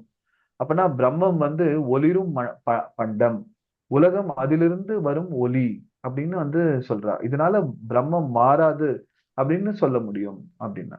அதனால இதிலும் குறை இருக்கிறது அப்படின்னு திருப்பி பூர்வபக்ஷம் வருது. என்னன்னா உலகம் மற்றும் பிரம்மம் ஒன்றே போல் ஆகிவிடும். உலகத்தின் தாழ்வுகள் பிரம்மத்திற்கும் சேரும், அபாயம் வரும். அதனால இத வந்து ஏத்துக்கிறதுக்கு ஆகாது அப்படின்னு வந்து சொல்லப்படுறது. இதற்கிடையில நிறைய வேத சூத்திரங்கள்ல என்ன சொல்லப்படுறது அப்படின்னு பாத்தீங்கன்னா ஆஹ் அகி குண்டலவத், அதாவது பாம்பு எடுத்துக்காட்டு, பிரகாஷாரியவத் ஒலி எடுத்துக்காட்டு, பூர்வவத் முன்பு கூறிய நிலை, அப்புறம் பிரதிஷேதாத் தவறானவை நீக்கம் அப்படின்றதுதான் வந்து இங்க சூத்திரத்துல வந்து சொல்லப்படுறது. இங்க இதுக்கு ராமானுஜர் வந்து என்ன தீர்வு சொல்றாருன்னு பார்ப்போம். இப்போ அவர் ரொம்ப மிகவும் தெளிவா சொல்றார், இந்த இரு எடுத்துக்காட்டுகளும் முழுமையானவை அல்ல அப்படின்னு சொல்றார்.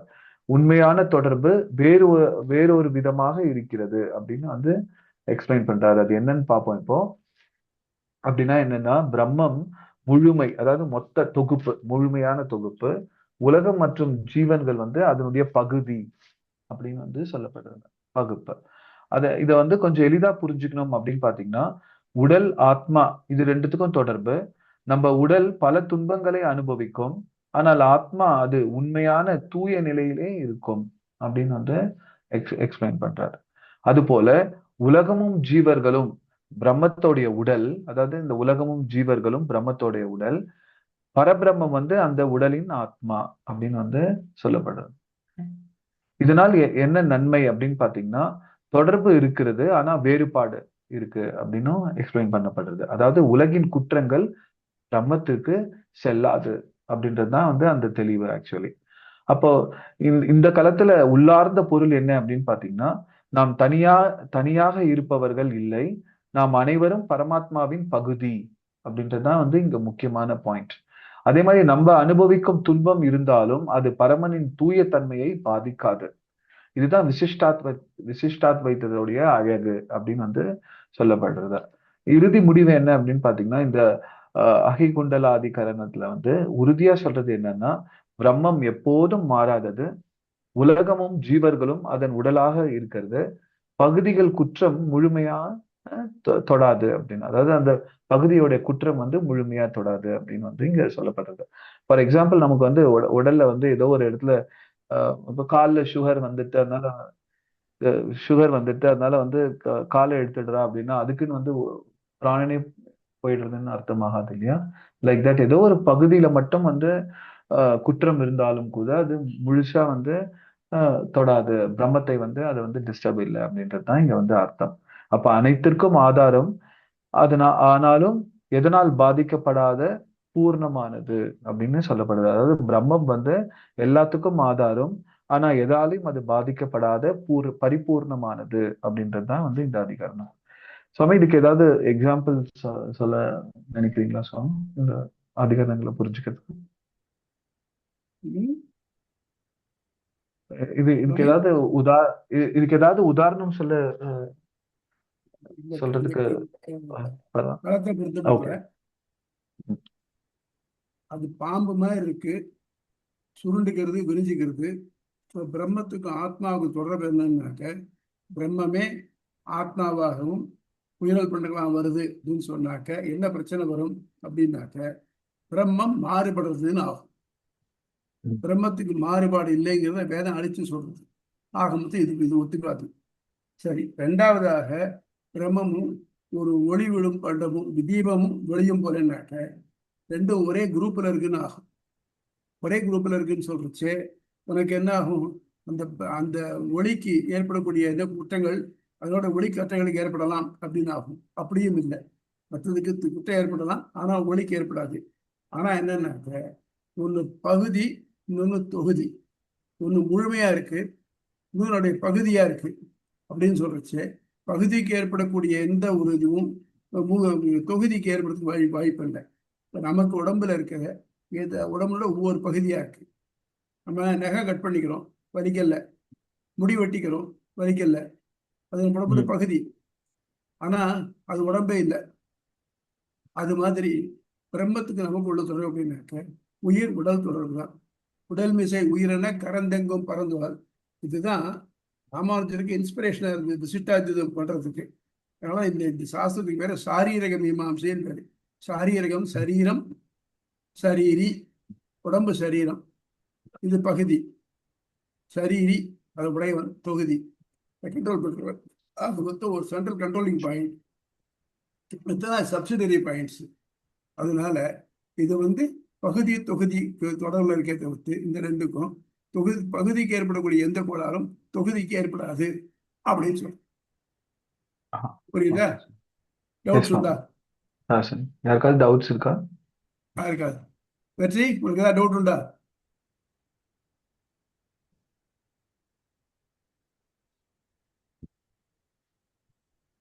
இல்ல சுவாமி. வெற்றி ஏதோ மியூட்ல இருக்காரு, மியூட்ல பேசிட்டாரு. வெற்றி நீங்க பேசுறது கேட்கல, டிஸ்கனெக்ட் ஆகுது அவரு. இப்பதான் கேக்குது வெற்றி. ஓ சாரி, அதான் கிளியரா இருக்கு சுவாமி. Okay, thanks. இப்ப நம்ம அடுத்த களம் போலாம் சுவாமி. அடுத்த அதிகரணம் வந்து பாத்தீங்கன்னா வந்து களம் 81 பராதிகரணம், அதாவது அளவினால் மேம்பட்ட களம் அப்படின்றதுதான் வந்து இங்க பார்க்க போறோம். இது ஒரு நிமிஷம் சுவாமி. இங்க வந்து இந்த ஆராய போகும் விஷயம் வந்து என்ன அப்படின்னு பாத்தீங்கன்னா வந்து, பரபிரம்மத்தை விட மேலானது எதனா உண்டா அப்படின்னு பார்க்கக்கூடிய முக்கியமான பகுதி இந்த இரண்டாம் பாதத்துல. சோ முதல்ல வந்து பாத்தீங்கன்னா இதனுடைய நோக்கத்தை பார்க்கலாம், அதுக்கப்புறமா தெளிவா வந்து இதை பத்தி ஆராய்ச்சி பண்ணலாம். பிரம்மமே உலகின் காரணம், அதுவே உலகத்தை உருவாக்குகிறது, காத்து நடக்கிறது, அழிக்கிறது, மேலும் உலகில் உள்ள அனைத்திலும் உள் நின்று இயக்கினாலும் அவற்றின் குறைகள் அதை தொட்டு விடாது அப்படின்றத நம்ம ஏற்கனவே பார்த்திருக்கோம். அது மாதிரியே உலகமும் ஜீவர்களும் அதன் பகுதிகள், பிரம்மம் முழுமை என்றும் நம்ம வந்து ஏற்கனவே நிறுவி இருக்கோம் போன காலத்துல. இப்ப வந்து இந்த புதிய ஐயம் வந்து இந்த காலத்துல எழுறது என்ன அப்படின்னு பாத்தீங்கன்னா, வேதத்தில் வந்து சில இடங்கள்ல சொல்றது பிரம்மம் ஒரு அணை போல் உள்ளது, அதை தாண்டி ஒருவர் உயர்ந்த நிலையை அடைகிறார், மேம்பட்டவர்களிலும் மேம்பட்டவன், இப்படி எல்லாம் வந்து சொல்லப்பட்டிருது. அதுதான் மெயின் கண்டென்ட்டா இப்ப டிஸ்கஸ் பண்ண போறோம். இதை கேட்கும் போது ஒருத்தருக்கு வந்து சந்தேகம் வரும், என்ன அப்படின்னு பாத்தீங்கன்னா, பரபிரம்மத்தை விட மேலான ஒன்று இருக்கிறதா? ஏன்னா வந்து பிரம்மம் ஒரு அணை போல் உள்ளது, அதை தாண்டி அப்படின்னு சொல்லும்போது அப்போ அதை தாண்டி வேற எதனா உயர்த்தியா இருக்கா அப்படின்னு அததான் வந்து இங்க கேட்டிருக்கா. இப்போ அப்போ பிரம்மத்தை விட மேலானது ஒன்று இருக்கிறதா, அதாவது அந்த கரை அந்த அந்த ஒரு பாலத்தை தாண்டினதுக்கு அப்புறமா வேற ஏதாவது ஒரு உயர்ந்த தத்துவமா இருக்கா அப்படின்றதுதான் வந்து இங்க சந்தேகத்தை ஏற்படுறது. இந்த சந்தேகத்தை அடிப்படையாக கொண்டுதான் வந்து சில பேர் என்ன வாதாடுறா அப்படின்னு பாத்தீங்கன்னா, பாலம் என்றால் அது இரண்டு கரைகளை இணைக்கிறதுன்னு நமக்கு நல்லா தெரியும். அதனால பாலத்துக்கு அப்பால் வேற எதனா ஒரு இருக்கா, இல்ல ஒரு கரை இருக்க வேண்டுமே அப்படின்னு வந்து சொல்லப்படுறது. அப்ப 4 கால்கள், கலைகள் அப்படின்லாம் பிரம்மத்தில் அளவு கூறப்படுறதுனால வந்து பாத்தீங்கன்னா, அதுவும் ஒரு வரம்புள்ள பொருள் அப்படின்னு இருக்கா அப்படின்னு கேட்கிறா. அப்ப மேலும் பாலத்தை தாண்டினால் இலக்கு வேறு ஒன்றாகத்தான் இருக்க வேண்டும் அப்படின்னு வந்து சந்தேகம் எழுது. அது மட்டும் இல்லாம மேம்பட்டவர்களில் மேம்பட்டவன் என்று அப்படி சொல்றதுனால என்ன ஆயிடுதுன்னா, மற்றொரு உயர்ந்த நிலை இருக்க வேண்டும் அப்படின்னு நினைச்சிடுறா. இந்த சந்தேகத்துக்கெல்லாம் வந்து பாத்தீங்கன்னா வேதாந்த சூத்திரத்துல மிக அழகா வந்து சுவாமி வந்து அதுக்கெல்லாம் மேற்கோள் காட்டியிருக்கார். அது வந்து சித்தாந்த சூத்திரத்துல வந்து பாத்தீங்கன்னா பிரமதஹ அப்படின்னு, அதாவது வந்து வேறொன்று இருப்பது போல் தோன்றும் அப்படின்னு. அப்புறம் சாமான்யாத் அப்படின்னு, அது அது வெறும் உவமை மட்டுமே அப்படின்னு சொல்லப்படுறது. அடுத்து வந்து பாத்தீங்கன்னா புத்தியர்த்த பாதவத், அதாவது அளவுகள் தியானத்திற்கு உதவுவதற்காக அப்படின்னு ஒரு அளவு சொல்லப்பட்டிருக்கு. சாதன விசேஷாத், அதாவது பரம்பொருள் வந்து எல்லை இல்லாதது, ஆனால் வரம்புடன் தோன்றலாம் அப்படின்னு வந்து ஒரு லிமிட்டடா தோன்றலாம் அப்படின்னு சொல்லப்படுது. உபபட்ச தேஸ் ச, அதாவது தன்னை அடைய தானே வழி, இது ரொம்ப முக்கியமான பாயிண்ட். இதை பத்தி இன்னும் கொஞ்ச நேரத்துல டிஸ்கஸ் பண்ணலாம். தன்னை அடைய தானே வழி அப்படின்னா அந்நிய பிரதேசதாத், அதாவது அதற்கு மேலானது இல்லை அப்படின்னு. இதெல்லாம் வந்து சித்தாந்த சூத்திரத்துல இருக்கக்கூடிய ரெஃபரன்சஸ். அப்புறம் ஸ்வர்க தத்துவம், அதாவது எல்லா பொருள்களிலும் நிறைந்தவன் அப்படின்னு. இதெல்லாம் வந்து பாத்தீங்கன்னா ரொம்ப வண்டர்ஃபுல்லான ஒரு பிரமாணம். இதுக்கு வந்து ராமானுஜர் எப்படி விளக்குறார் அப்படின்றத நம்ம பார்க்கலாம். அவர் முதல்ல வந்து ஒரு முக்கியமான விஷயத்த சொல்றார், பாலம். பாலம் என்பது உண்மையான பாலம் அல்ல, அது ஒரு உவமை அப்படின்னு சொல்றாரு. ஏன் இந்த உவமை அப்படின்னு பாத்தீங்கன்னா, சம்சார கடலை தாண்ட வைக்கும் அதாவது சக்திக்கான உவமை அப்படின்னு வந்து சொல்லப்படுறதா. அதாவது பிரம்மமே நாம் அடைய வேண்டிய இலக்கு, அது மட்டும் அல்ல, அதை அடைய வேண்டிய வழியும் அவனே. அதுதான் இலக்கும் அவனே, வழியக்கூடிய வழியும் சாரி அடைய வேண்டிய வழியும் அவனே, இலக்கும் அவனே அப்படின்னா. அடுத்து வந்து பாத்தீங்கன்னா அளவு பற்றி அவர் கூறுவது ரொம்ப முக்கியமான ஒரு பாயிண்ட். 4 கால்கள், 16 கலைகள் இப்படிலாம் சொல்றதே, இதெல்லாம் பிரம்மத்தை வரம்பிட்டு காட்டுவதற்காக அல்ல, தியானம் செய்யறதுக்காக மனதுல ஒரு பற்றுக்கோடு வருவதற்காக அப்படின்னு வந்து சொல்லப்படுது. அப்ப வந்து உபாசனம் பண்ணும்போதே கூட இன்னென்னு வந்து ஒரு புரியறதுக்காக இப்ப வந்து இது ஆப்டான எக்ஸாம்பிளா தெரியல அடியனுக்கு தெரியல சுவாமி, பட் ஸ்டில் அடியன்னு சொல்றேன், அது தப்பா இருந்தா திருத்திடுங்க சுவாமி. இப்ப வந்து ஒரு குழந்தைக்கு வந்து நம்ம வந்து ஒரு நிலவை காட்டுறோம். அப்ப வந்து பாத்தீங்கன்னா அங்க பாரு, அது வந்து உயர்த்தையான ஒரு மாடி இருக்கே, அந்த மாடி பக்கத்துல வந்து பாத்தீங்கன்னா ஒரு ஒரு ஸ்டார் இருக்கு, அந்த ஸ்டாருக்கு பக்கத்துல வந்து பாரு ஒரு நிலவு இருக்கு அப்படின்னு வந்து ஒரு புரிதலுக்காக ஒரு குழந்தைக்காக வந்து ஒரு அளவு வந்து நம்ம காட்டுறோம், இந்த மாதிரி திசைன்னு காட்டுறோம். அந்த மாதிரி வந்து ஒருத்தர் தியானிக்கிறதுக்காக இப்ப வந்து மொத்தம் விராட் ரூபத்தையும், பகவானுடைய விராட் ரூபத்தை ஒருத்தர் தியானினா ரொம்ப கஷ்டம், அசாத்தியமானது. நம்மளுடைய மனசுக்கும் புலனுக்கும் அது வந்து வசவே படுறதுக்கு வாய்ப்பே கிடையாது. ஆனா இப்ப வந்து அடியனுடைய கண்ணன் வந்து பார்த்தீங்கன்னா வந்து 4 அடி, அப்புறம் வந்து 5 அங்குலம் அப்படின்னு வந்து சாரி 5 அடி 4 அங்குலம் இருக்கான். அப்ப வந்து அவனை உபாசிக்கும் பொழுது வந்து பாத்தீங்கன்னா வந்து இந்த எனக்கு ரொம்ப ஈஸியா இருக்கு இந்த மாதிரின்ற பரபிரம்மத்தையே நீ உபாசி அப்படின்னு சொல்லினா எல்லா இடத்துலயும் பகவான் இருக்கிறதுனால வந்து மொத்தத்தையும் வந்து ஒருத்தர் உபாசிக்கிறதுன்றது வந்து ஆகாத காரியம். அதனால வந்து பாத்தீங்கன்னா இந்த அளவெல்லாம் வந்து குறிப்பிடுறது வந்து எதுக்காக அப்படின்னு பாத்தீங்கன்னா வந்து பரபிரம்மத்தை வந்து வரம்பு காட்டுறதுக்காக இல்ல, அதை ஒரு பற்றுக்கோடா வச்சுட்டு ஒருத்தர் வந்து மனசுல வந்து உபாசனம் பண்ணலாம். சுவாமி இந்த எக்ஸாம்பிள் பொருத்தமா இருக்கா இல்ல ஏதாவது தவறு இருக்கா சுவாமி? ஒரு யானை மேல ஏறணும் ம். அப்படின்னா என்ன பண்ணணும்? அதுக்கு நம்ம அந்த முயற்சி யானை பண்ணி வந்து ஏற முடியும். யானை வணங்கி தரணும். ஒன்னும் அது ஆமா கீழே படுத்து ஏறது வழி பண்ணணும், இல்ல துதிக்கையால எஸ் மேல தூக்கி வச்சுக்கலாம். எஸ் இப்போ நம்ம நோக்கம் யானை மேல ஏறுறது, ஆனா அதுக்கு வழி எதாருது? அந்த யானை தான் இருக்கு. ஆமா அது மாதிரி பிரம்மத்தை அடையறதுக்கு பிரம்மமே வழியா இருக்கு. அதான் நம்ம பூராஜன் சொல்றப்ப, புல்லை காட்டி புல்லை இடுவாரை போல.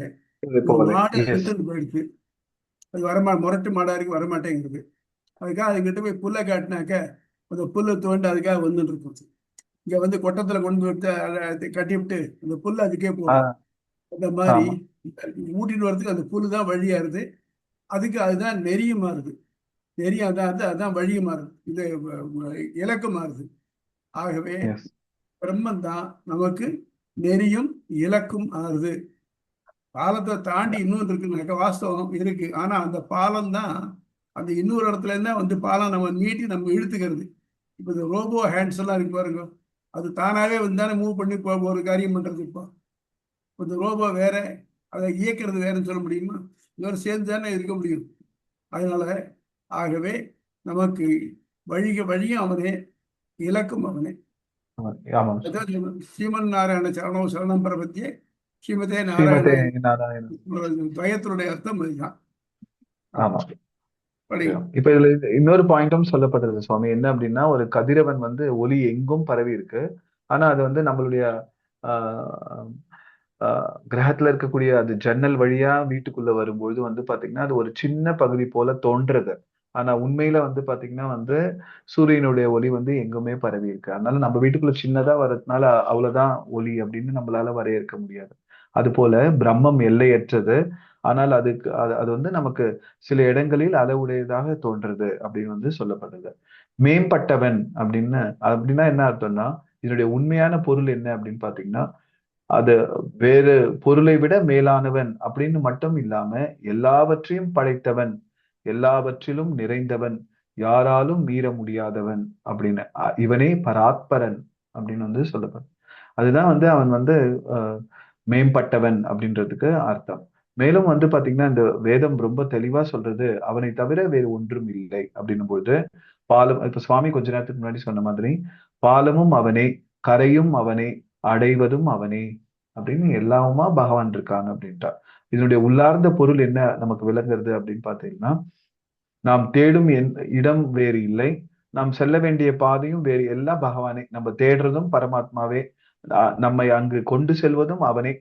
நம்ம பாலத்தை கடந்து விடுறோம்னு இல்லை, அவனே தான் கடக்கவும் செய்யறான் அப்படின்ட்டு வந்து சொல்லப்படுறது சுவாமி. அப்ப இந்த பராதி கரணத்தோடைய உறுதியா நம்ம தெரிஞ்சுக்கிறதுக்கு என்ன இருக்கு அப்படின்னா பரபிரம்மத்தை விட மேலானது ஒன்றும் இல்லை, பாலம் என்பது ஓமை மட்டுமே, பிரம்மமே உலகின் காரணம், அவனே வழி, அவனே இலக்கு அப்படின்னு வந்து தெரிஞ்சிருக்கணும். அப்ப வந்து பிரம்மம் எல்லாவற்றிற்கும் உயர்ந்தது, அனைத்தையும் தாங்கும் பரமசக்தியாகவும் இருக்கிறது, அவனே நாம் அடைய வேண்டிய இலக்கும் கூட அப்படின்னு வந்து இந்த அதிகாரத்துல வந்து விளக்கப்படுது. இப்ப அடுத்த அதிகாரம் போலாம். 82வது அதிகரணம். இது வந்து பலாதிகரணம். இது ரொம்ப ஒரு பியூட்டிஃபுல்லான ஒரு களம். இது பலாதிகரணம், அதாவது பலனளித்தல் களம். பலாதிகரணம் அப்படின்னா பலனை யார் அளிக்கிறார்கள், யார் பலனை தரா அப்படின்றதுதான் வந்து ரொம்ப அடிப்படையான ஒரு வெரி இம்பார்ட்டன்டான ஒரு சிந்தனை விளங்கும் களம் இது. அப்ப வந்து இது வந்து களத்துடைய அப்ஜெக்டிவ் என்ன அப்படின்னு பாத்தீங்கன்னா முந்தைய களத்தில் வந்து நாம் என்ன அறிந்தோம் அப்படின்னா முக்தியை அடைய பிரம்மமே நெறி, அதாவது அவனே பாலம், முக்தி அடையறதுக்கு பகவானே, அப்ப அவனே பாலம், அவனே வழி, அவனே இலக்கு அப்படின்னு நிறுவப்பட்டது.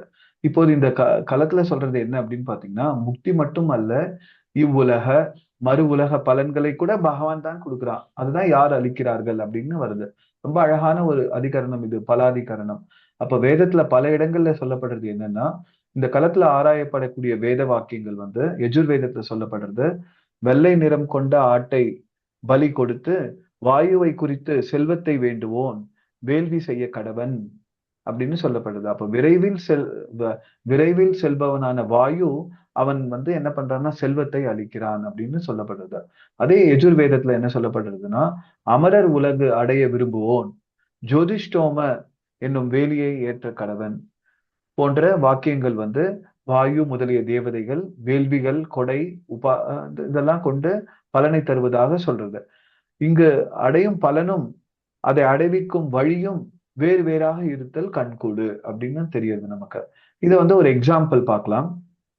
இப்ப பொதுவாக நம்ம வந்து பார்க்கும்பொழுது என்னன்னா, ஒரு செயல் அதுக்கு உண்டான ஒரு பலன், ஒரு தேவதை அதுக்கு ஒரு அருள் செய்யறது. அப்படி இருக்கும் பொழுது வேள்வி செய்வதால் தேவதை பலன் தர்றாளா, இல்ல செய்யும் செயல் தானாகவே பலன் தந்துடுறதா, இல்ல எல்லாவற்றுக்கும் பின்னால் ஒரே பரமாத்மாவா அப்படின்றதுதான் வந்து முக்கியமான கொஸ்டின்ஸ் இங்க.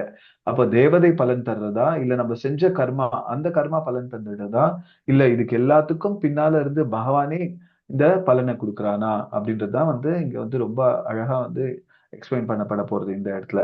அப்ப வந்து பாத்தீங்கன்னா, அந்த வாயு ஒரு பலத்தை கொடுக்குற மாதிரி தெரிஞ்சாலும் அதை சாங்ஷன் பண்றது யாரு அப்படின்னா பகவான். ஏன்னா தேவர்களுக்கெல்லாம் லிமிடெட் கெப்பாசிட்டி, அதனால அதையும் சாங்ஷன் பண்ணக்கூடியவன் பகவான் அப்படின்றது இங்க இன்னும் கொஞ்ச நேரத்துல பார்க்கலாம். மாற்று கருத்து வந்து என்ன சொல்லப்படுறது அப்படின்னு பாத்தீங்கன்னா, ஜெய்மினி போன்றோர் அவ என்ன சொல்றான்னா, செயல்களே பலன் தரும், அதாவது வேள்வி தானம் தர்மம் இவையே பலனை அளிக்கும், இதில் பரமாத்மா அவசியமே இல்லை அப்படின்னு வந்து ஜெய்மினி போன்றவர் வந்து கருத்து சொல்றார். ஆனால் இதை நம்ம கொஞ்சம் சிந்திச்சு பார்த்தோம்னா, ஒரு வேள்வி என்ன ஆகிறது, அந்த வேள்வி முடிஞ்ச பிறகு அது சாம்பலாயிடுறது. அப்ப அது உடனே பலன் கிடைக்கிறதானா நிச்சயமா இல்லை. அப்ப வந்து பாத்தீங்கன்னா, யாராவது ஒருத்தர் சொர்க்கத்துக்கு போகணும் அப்படின்னா ஜோதிஷ்டோமயம் பண்ண உடனே போயிடணுமே, ஆனா அங்க அந்த மாதிரி நடக்கிற மாதிரி தெரியல. அப்ப வந்து பாத்தீங்கன்னா வந்து ஒரு உடனே பலன் கிடைக்கிறது இல்லை, ஆனா அந்த வேள்வியும் சாம்பல் ஆயிடுது. அப்படின்னா பலன் ஏற்பட செய்பவர் யார்? இது ரொம்ப முக்கியமான கொஸ்டின். இந்த இந்த களத்தோடைய முக்கியமான பாயிண்ட் தான் இப்ப டிஸ்கஸ் பண்ண போறோம். இப்ப இது நிறைய சித்தாந்த சூத்திரத்துல வந்து இதுக்கு எக்ஸ்பிளனேஷன் கொடுக்கப்பட்டிருக்கு. சுவாமி அதை ரொம்ப அழகா எடுத்து காட்டியிருக்கார். பலமத உபதத்தேத் அப்படின்னா பலன் அளிப்பது பரமாத்மாவுக்கே பொருந்தும் அப்படின்னா. அப்புறம் ஸ்ருத்வாச்ச வேதமே இதை உறுதி செய்யப்படுகிறது. அதுக்கப்புறம் தர்ம ஜெய்மினி அப்படின்ற அந்த சித்தாந்த சூத்திரத்துல வந்து செய்யும் பலன் தரும் என்று ஜெய்மினி கருதுகிறார். பாதராயனர் என்ன சொல்றாருன்னு பாத்தீங்கன்னா, உண்மையில் பரமாத்மாவே பலன் தருகிறான் அப்படின்னு இந்த மாதிரி இந்த ரெஃபரன்ஸ் எல்லாம் வச்சுட்டு இன்னும் கொஞ்சம் ஆழமா இதை பத்தி பார்க்கலாம். ராமானுஜர் ரொம்ப டீட்டெயிலா ஆழமா சொல்றாரு என்ன அப்படின்னா, செயல் தானாக பலன் தர முடியாது, ஏன்னா அது அறிவற்றது. தேவதைகளுக்கும் ரொம்ப தனியாக செயல்படுறதுக்கு ஆகாது, because are very limited capacity. அதனால தனியாக செயல்படுறதுக்கு அவங்களுக்கு முடியாது. அவங்களுக்குள்ள இருந்தும் பகவான் தான் அனுமந்தாவா சாங்ஷன் பண்றான் அப்படின்னு தெரிஞ்சிருக்கணும். அதனால ஏனெனில் அவர்களுக்கும் இருப்பது உள்ளுக்குள்ள இருப்பது வந்து பரமாத்மாவே. அப்ப உள்ள இருந்து பகவான் ஆணை செலுத்தினால் மட்டுமே அவங்களால வந்து பண்ண முடியும். எத்தனையோ பேர் வந்து பார்த்தீங்கன்னா என்னென்னமோ யாக யஜ்யங்கள்லாம் பண்றாங்க, எல்லாம் நிறைவேறிட்டுருதா அப்படின்னா டவுட் தான். அப்ப பகவான் உள்ள இருந்து சாங்ஷன் பண்ணாலே ஒழிய என்னமோ நடக்கிறது இல்லைன்னு தெரிஞ்சு வச்சிருக்கணும். அப்ப முக்கியமான சித்தாந்தம் என்ன அப்படின்னு பாத்தீங்கன்னா, பரமாத்மா எல்லாவற்றுக்குள்ளும் உரைகிறார், அவனே அனைத்தையும் இயக்குகிறார், அவனே எல்லாம் அறிந்தவன், அவனே பலதாத்தா, அவனே பலனை அளிப்பவன் அப்படின்னு வந்து தெரிஞ்சிருக்கணும். இதுதான் முக்கியமான சித்தாந்தம். இந்த அதிகரணம் வெரி பியூட்டிஃபுல்லான ஒரு அதிகரணம். இந்த கருத்து வந்து பாத்தீங்கன்னா பிருஹதாரண்யக உபனிஷத்துல வந்து எப்படி சொல்றதுன்னா, எப்படி உயர்வர உயர்ந்து பிறப்பற்ற பரமாத்மா உணவு வகைகள் செல்வம் மற்றும் விருப்பங்களை எல்லாம் அளிக்கிறான் அப்படின்னு அங்க டிஸ்கஸ் பண்ணப்படுறது. அதே மாதிரி தைத்திரியம் ஆனந்தவல்லியிலையும் பாத்தீங்கன்னா வந்து அவன் இவ்வாறு மகிழ்விக்கிறான், அதாவது ஜீவாத்மாக்களை மகிழ்விக்கிறான் என்றும் வேதங்களிலும் கூறப்படுறது. அப்ப பரமாத்மா எல்லாவற்றிலும் நிலை பெற்றுள்ளான் என்று அறுதியிடப்பட்டது. பகவத்கீதையில ரொம்ப முக்கியமா ரொம்ப பியூட்டிஃபுல்லா கண்ணன் என்ன சொல்றான் அப்படின்னு பாத்தீங்கன்னா, 7th chapter 21st ஸ்லோகால என்ன சொல்றான் அப்படின்னு பாத்தீங்கன்னா, ஒரு பக்தன் எந்தெந்த தேவதை, ஏதோ ஒரு தேவதையை பிடிச்சிடுறான். அப்ப எந்தெந்த தேவதை இல்லைன்னா இது ஒரு தெய்வீக வடிவத்தை நம்பிக்கையுடன் வழிபட விரும்புகிறானோ அந்தந்த வடிவத்தின் மீது அவனுக்கு உறுதியான மற்றும் அசைக்க முடியாத நம்பிக்கை நானே நிலைநிறுத்துகிறேன் அப்படின்னு கண்ணன் ரொம்ப அழகா சொல்றான். அப்போ அவங்கவுங்களுக்கு யார் யாரு தேவதை பிடிச்சிருக்கோ அவங்க மேல அவங்களுக்கு வந்து ஒரு ஆஹ் நம்பிக்கையை வர வச்சு, அவங்க மேல அவங்களுக்கு ஒரு பிரீத்தியை வர வச்சு, ஆனா உள்ள இருந்து பகவான் தான் வந்து அவங்களுக்கு பலனை கொடுக்குறான் அப்படின்னு வந்து ரொம்ப கிளியரா வந்து சொல்லப்படுறது. இதுக்கு வந்து அடியன் வந்து ஒரு லோகாயத்தமான எக்ஸாம்பிள் சொன்னா நல்லா இருக்கும்னு தோணித்து சுவாமி. இப்போ சட்டுன்னு தோணித்து. இப்ப வந்து அடியனுடைய மகன் வந்து என்ன பண்ணான்னா, ஒரு அவங்க ஃப்ரெண்டுக்கு வந்து gift கொடுக்கணும் அப்படின்னு சொல்லிட்டு போயிருந்தான். அப்ப வந்து அப்பா வந்து சொல்லினா, அப்பா எனக்கு வந்து ஒரு ₹100 கொடுங்க அப்படின்னு வந்து கேட்டான். சரிடான்னு கொடுத்தேன் நான். அவன் ஏதோ ஒரு gift வாங்கிட்டு போய் அவன் ஃப்ரெண்டுக்கு கொடுத்த உடனே அவன் ஃப்ரெண்டுக்கு வந்து பாத்தீங்கன்னா வந்து ரொம்ப ஹாப்பி ஆயிடுத்து. ஓ, சுபிக்ஷன் தான் வந்து இந்த gift கொடுத்தான் அப்படின்ட்டா. பட் இன் ரியாலிட்டி வந்து அவன் கொஞ்சம் ஆழ்ந்து பார்த்தான்னா இவனுக்கும் அவங்க அப்பா தான் கொடுத்தாருன்னு தெரியறது. அந்த மாதிரி தான் இங்க கான்டெக்ஸ்டும். அப்ப வந்து பாத்தீங்கன்னா பகவான் அந்தந்த தேவதைகளை வச்சு யார் யாருக்கு எந்தெந்த தேவதைகள் பிடிக்கிறதோ அவங்கள மூலியமா வந்து அவங்கவுங்களுக்கு தேவையை வந்து பகவானே கொடுக்குறான் அப்படின்றது வந்து ரொம்ப அழகா வந்து உணர்ந்து பார்த்துக்க முடியும் நம்ம. அடுத்து 7வது அத்தியாயத்துல 22வது ஸ்லோகத்துல பகவான் என்ன சொல்றான்னு பாத்தீங்கன்னா, அந்தந்த தேவதை வழிபாட்டில் உறுதியான நம்பிக்கை அப்படின்னு சொல்றான். இன்னும் ஏன்னா இப்ப இந்த மாதிரி நமக்கு ஏதோ ஒரு காரியம் நடக்குது, உடனே வந்து இந்த தெய்வம் தான் எனக்கு எல்லாம் அப்படின்னு சொல்றவங்க எத்தனையோ பேர் கோடி லோகத்துல. அப்ப அந்த மாதிரி அந்தந்த வழிபாட்டுல அவங்களுக்கு உறுதியான நம்பிக்கையும் கூட்டி உடனே அவங்க என்னென்னமோ சகஸ்ரநாமம் வாசிக்கிறார். சகஸ்ரநாமம்னாவே விஷ்ணு சகஸ்ரநாமம் தான். பட் இன்னைக்கு எல்லா தேவதைக்கும் சகஸ்ரநாமம் வந்துட்டு இருக்கு. உடனே அந்த அந்த சகஸ்ரநாமம் பாட ஆரம்பிச்சிடுறா. உடனே அவங்களுக்கு என்னென்னமோ ஒரே ரொம்ப அபிமானம் ஏற்பட்டுடுறது. இந்த மாதிரிலாம் ஆறுது பாருங்க. அப்ப அதெல்லாம் கூட பகவானே பண்ணிடுறேன்ட்டு 22nd ஸ்லோகால சொல்றான். உறுதியான நம்பிக்கையுடன் கூடிய அந்த பக்தன் அந்த குறிப்பிட்ட தேவதையை வழிபடுகிறான். அப்படி வழிபடுவதன் மூலம் அவன் தன் ஆசைகளை நிறைவேற்றிக் கொள்கிறான். ஆனால் உண்மையில் அவனுக்கு கிடைக்கும் அந்த நன்மைகள் என்னால் அப்படின்னு பகவான் தன்னை காட்டிக்கிறான். என்னால் மட்டுமே ஏற்படுத்தி கொடுக்கப்படுகின்றன அப்படின்னு சொல்லிட்டு. அப்ப வந்து பாத்தீங்கன்னா டெஃபினெட்லி எல்லா தேவர்களுக்குள்ளேயும் தேவதைகளுக்குள்ளேயும் இவாக்குள்ளெல்லாம் இருந்து பகவானே அந்த நிறைவேற்றுறான் அப்படின்றது வந்து ரொம்ப ஸ்பெசிபிக்கா 7th சாப்டர் 22 ஸ்லோகால சொல்லப்படுறது. அதே 7th சாப்டர்ல 23rd ஸ்லோகால பகவான் என்ன சொல்றான் அப்படின்னு பாத்தீங்கன்னா, அந்த ஸ்லோகத்தின் மூலியமா வந்து ரொம்ப அழகா சொல்றான். அந்தவத் பலம் தேஷாம் தத் பவத்யல்ப அல்ப மேதசாம் அப்படின்னு சொல்றான். தேவான் தேவஜ்யோ யாந்தி மத் பக்தா யாந்தி மாம் அபி. அதாவது இதனுடைய விளக்கம் என்னன்னா, இந்த ஸ்லோகம் மூலம் கண்ணன் என்ன சொல்றான்னா, நிலையற்ற ஆசைகளுக்காக சிறு தெய்வங்களை அதாவது தேவதைகளை வழிபடுபவர்கள் அற்பமான மற்றும் அழியக்கூடிய பலன்களை மட்டும் பெறுகிறார்கள் அப்படின்னு இருக்கு. அப்ப இந்த லோகத்துல எல்லாம் அனித்தியமானதுன்னு நமக்கு ரொம்ப நன்னாவே தெரியும். அப்ப வந்து பாத்தீங்கன்னா எந்தனோ ஒரு விஷயத்துக்காக வந்து பகவானே அதை கொடுத்துடுறான். பட் இருந்தாலும் அவங்கவுங்களுக்கு இருக்கிற அபிமானம், குடும்ப வழக்கம், இன்னும் என்னென்னமோ ரீசன்ஸ், அதனால வந்து பாத்தீங்கன்னா அவங்க ரொம்ப அல்பமா அஸ்திரம் அல்பம் இந்த மாதிரியான விஷயத்த வந்து இந்த தேவன் கிட்ட வாங்கிக்கிறா. ஏன்னா அவங்கவுங்களுக்கு அவ்வளவுதான் கெப்பாசிட்டி இருக்கிறதுனால. பட் அது பகவானே உள்ள இருந்து அதையும் அவனே சாதிக்கிறான்.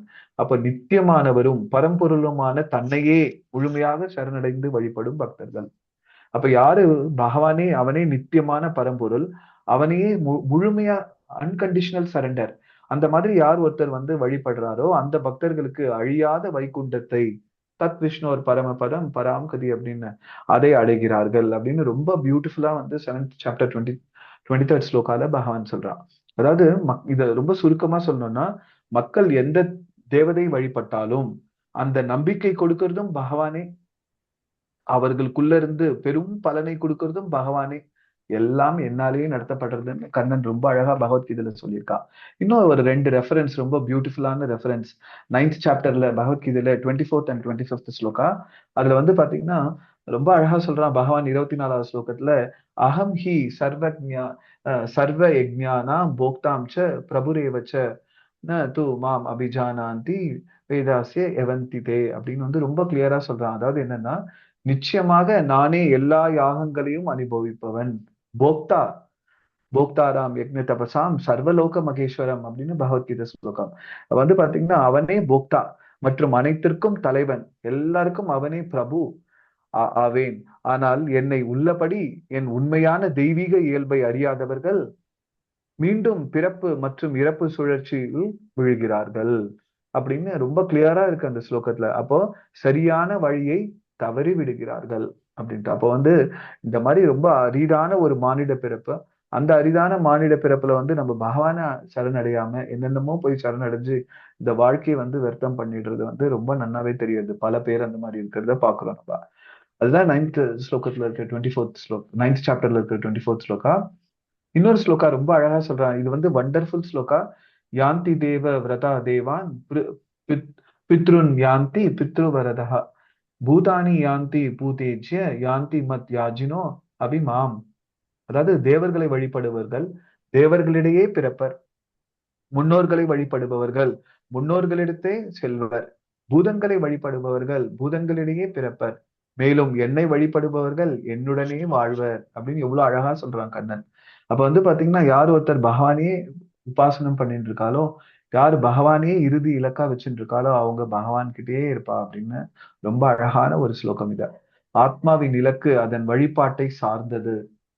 அதனால யார் யார் என்னென்ன யார் யாரை வழிபடுறாலோ அதுக்கேத்த மாதிரி. அப்ப தேவர்கள் பித்ருக்கள் மற்றும் பூதங்களை படுதல் தற்காலிகமான அல்லது தாழ்வான பலன்களையே தரும். இங்க தாழ்வான பலன்கள்னா ரொம்ப டெம்பரவரியான பலன் அப்படின்னு வந்து தெரியறது. அதுதான் இங்க தாழ்வான பலன்களையே பெறுகிறார்கள். ஆனால் ஸ்ரீ கிருஷ்ணனுக்காக பக்தி அவருடன் நித்திய வாழ்வை உறுதி செய்கிறது அப்படின்னு ரொம்ப அழகா இருக்கு இந்த ஸ்லோகம்.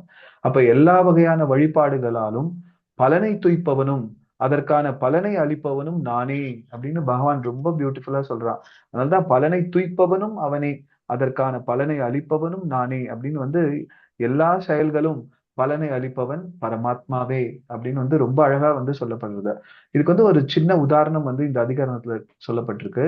ராஜாவை நேரடியா சந்தித்து பலனை பெறலாம், அல்லது அவன் அதிகாரிகள் மூலம் பெறலாம் இல்லையா, அந்த மாதிரி. ஆனால் பலன் தருபவன் யாருன்னு பாத்தீங்கன்னா ராஜா தான். அந்த மாதிரி தேவர்கள் எல்லாம் வந்து கருவி, பலன் தருபவன் பரமாத்மா அப்படின்னு வந்து இங்க ரொம்ப அழகா ஒரு உதாரணம் வந்து சொல்லப்படுறது. முக்கியமான முடிவு என்ன அப்படின்னு பாத்தீங்கன்னா வேள்வி செயல் இதெல்லாம் காரணம் அல்ல, பரமாத்மாவுடைய மகிழ்ச்சி அதுதான் முக்கியமான பலன். அதனாலதான் வந்து பாத்தீங்கன்னா நம்ம என்ன செயல் செய்தாலும், இதெல்லாம் எங்க ஆச்சாரியன் ரொம்ப அழகா அடியனுக்கு சொல்லி கொடுத்திருக்காரு எல்லாருக்கும். என்ன அப்படின்னு பாத்தீங்கன்னா என்ன ஒரு செயல் நம்ம செஞ்சாலும் அது வந்து பகவானுக்கு திருவாராதன ரூபமா பண்ணணும் அப்படின்னு வந்து சொல்லப்பட்டிருக்கு. அவனுடைய திருப்திக்காக அவனுடைய முகமலர்த்திக்காக எந்த செயல் செய்தாலும் அவனே பலதாத்தா, அவனே அவனுடைய முகமகிழ்ச்சியே பலன் அப்படின்னு வந்து ஒரு முமுட்சுக்கு வந்து இருக்கிறது. அப்ப உள்ளார்ந்த பொருள் இதுக்கு என்ன அப்படின்னு பாத்தீங்கன்னா இந்த களம் நமக்கு மிகப்பெரிய உண்மையை உணர்த்துறது என்ன அப்படின்னு பாத்தீங்கன்னா நம்ம செய்யற ஒவ்வொரு செயலும் அது வந்து ஒரு எந்திர செயல் அல்ல, அது ஒரு பக்தியா பண்ணணும் அப்படின்ட்டு. அதாவது எது பண்ணாலும் இது கண்ணனுக்கு பிடிக்குமே, கண்ணனுக்கு பிடிக்காதே அப்படின்னு வந்து அதை உணர்ந்து உணர்ந்து ஒரு ஒரு செயல் பண்ணும்போது வந்து பாத்தீங்கன்னா அப்படி சுவாமி இந்த எக்ஸாம்பிள் ஏற்கனவே சொல்லியிருக்காரு. அடியன் சுவாமியை பார்த்து காப்பி அடிச்சிருக்கேன். என்ன அப்படின்னா அதான் அந்த டீ குடிக்கிற வழக்கம் வந்து அடியன் வச்சுட்டு இருந்தேன் ரொம்ப நாளா. அப்ப வந்து பாத்தீங்கன்னா ஒரு சட்டுன்னு ஒரு மனசுல வந்து ஒரு ஒரு தோணிட்டா. இது வந்து ஒரு எக்ஸ்பீரியன்ஸ்க்காக இதை சொல்லிக்கிறேன். அப்ப வந்து பாத்தீங்கன்னா வந்து ஒரு நாள் சட்டுன்னு தோணித்த கண்ணனா டீயா அப்படின்னு. டீ வந்து வேண்டாம், கண்ணன் தான் வேணும்.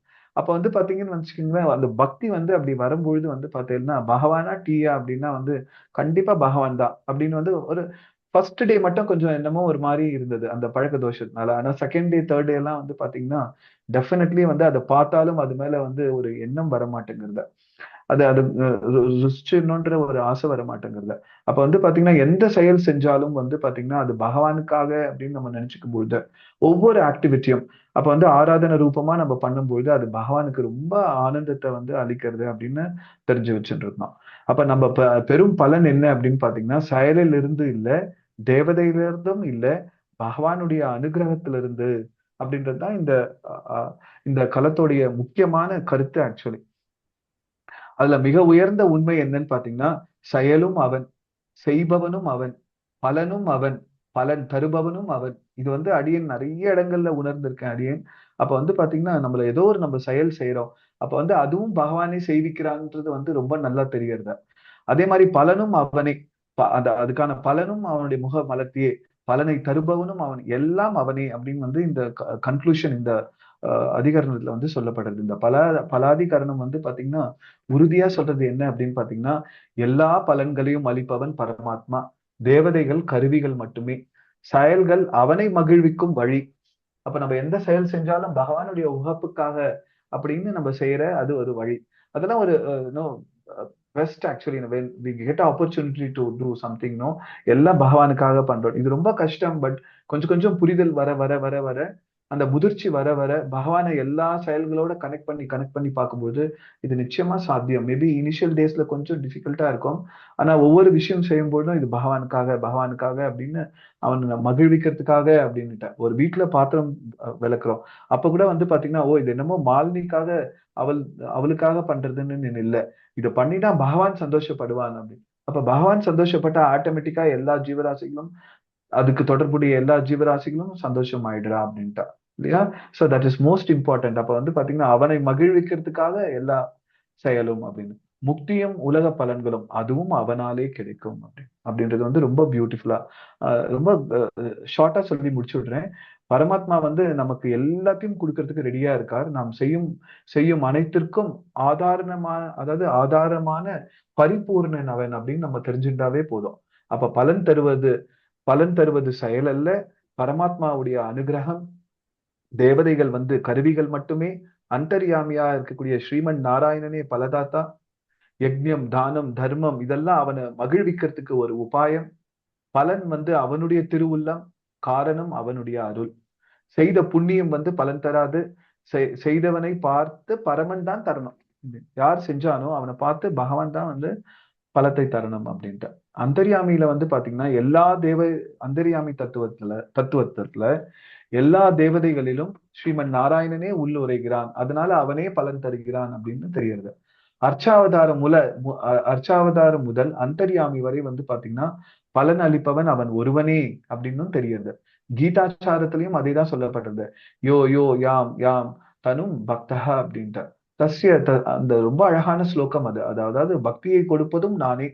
எல்லாரும் பக்தி பண்ணிடுறாளா லோகத்துல? எத்தனையோ பேர் வந்து கேளிக்கைகள்லயும் இல்ல மத்த விஷயங்கள் எல்லாம் ஈடுபடுறத நம்ம பாக்குறோம்.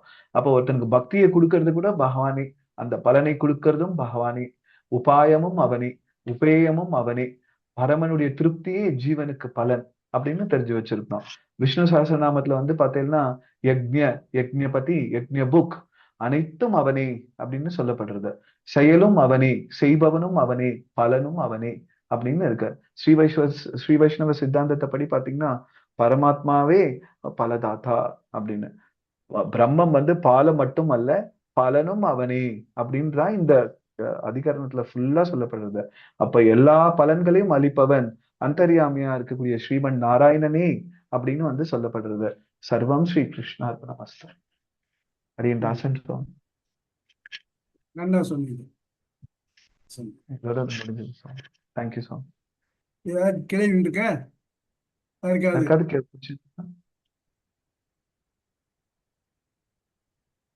கேள்விகள் இருந்தா கேளுங்க.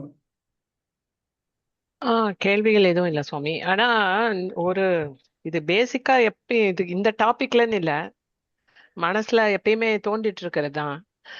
நமக்கு எல்லாம் தெரியும். சாதாரண விஷயங்களை போய் ஒரு பெரிய கற்பக விருட்சத்துக்கிட்ட போய் நீ வந்து ஒரு கற்பூரத்தை கேட்கறியே, சாதா விஷயத்த கேட்கறமே, இது கொடு அது கொடுன்னு அப்படின்னா அது மாதிரிலாம் நிறைய நிறைய எக்ஸாம்பிள் எல்லாம் பாக்குறோம். இல்லைன்னு நான் சொல்லல. ஆனா நம்ம சாதாரண விஷயத்த தானே கேட்க வேண்டியதா இருக்கு. தெரிஞ்சு அவனே கொடுப்பான் அப்படிங்கிற ஒரு மெச்சூரிட்டி வந்து வரமாட்டேங்குது. கிடைக்காத வரைக்கும் கிடைக்கிறதுக்கு கேட்டு இருக்கிறது வந்து சாதா உலக விஷயங்களை கேட்டுக்கிட்டே இருக்க வேண்டியதா இருக்கே. எப்படி அது மோட்சம் வேணும், சரி கடைசியா அவரை தான் தரணும், அவரே பார்த்து தரணும், அவருக்கு பிடித்ததெல்லாம் செய்யணும், அவருக்கு பிடிக்காதது செய்யக்கூடாது. அந்த அப்படியே அந்த அந்த சரணாகதி தத்துவத்துல வந்த வரிசையா கொடுத்துட்டீங்க, லிஸ்ட் கொடுத்துட்டீங்க.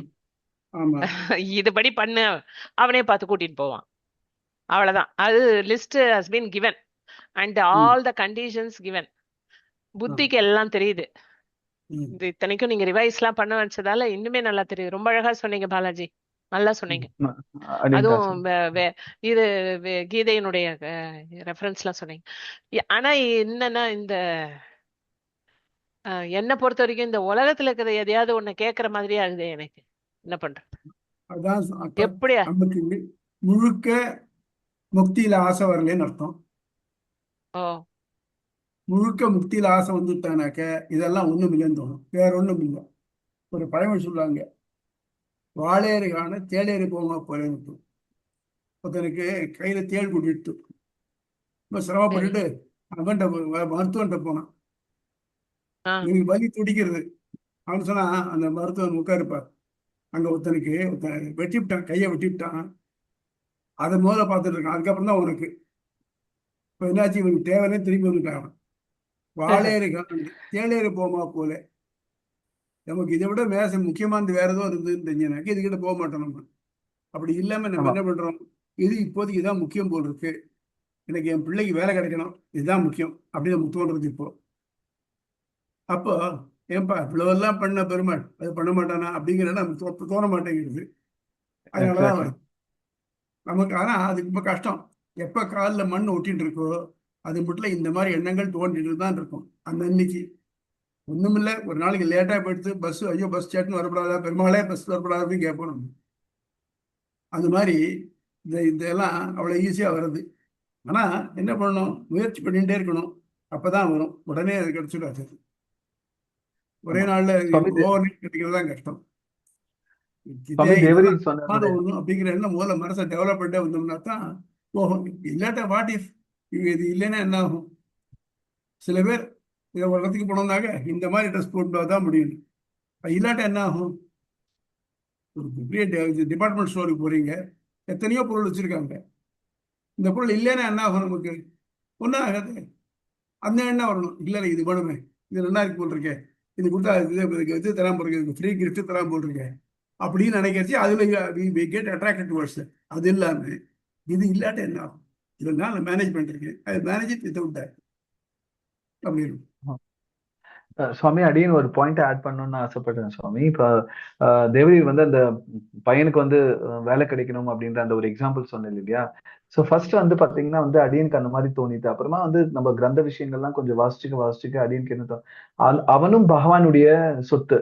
அப்படி இருக்கும்போது அவனுக்கு தெரியாதா அவனுக்கு என்ன பண்ணணும்? இப்ப எதுக்கு இப்போ உனக்கு ஒரு துடிப்பு? You just know be quiet, Bhagavan will do whatever know he wanted அப்படின்னு வந்து வந்த பிறகு இந்த தாட் ப்ராசஸ் வந்த உடனே வந்து அந்த ஆர்ப்பரிப்பு வந்து ரொம்பவுமே குறைஞ்சிடுறது சுவாமி. ஆக்சுவலி இது மாதிரி ஒவ்வொரு விஷயத்துக்கும் தேவரீர் சொன்ன மாதிரி எல்லா விஷயத்தையும் எடுத்து எடுத்து பார்க்கும்போது வந்து பாத்தீங்கன்னா அவன் தான் எல்லாம் பண்றான்னு நமக்கு தெரியுது. அப்புறம் நமக்கு எதுக்கு இப்ப வந்து இப்போ ஒரு ஆஹ் அவசரம் இன்னொன்னு இல்லைன்னா எதுக்கு ஒரு ஒரு விஷயம், துடிப்பு அப்படின்னு வந்து தோணிடுறது எல்லா விஷயத்துக்கும். ஏதாவது நமக்கு இப்ப வேண்டாது நடந்தா கூட அதுக்கு பின்னால் ஆஹ் ஒரு நல்லது ரொம்ப இருக்கு.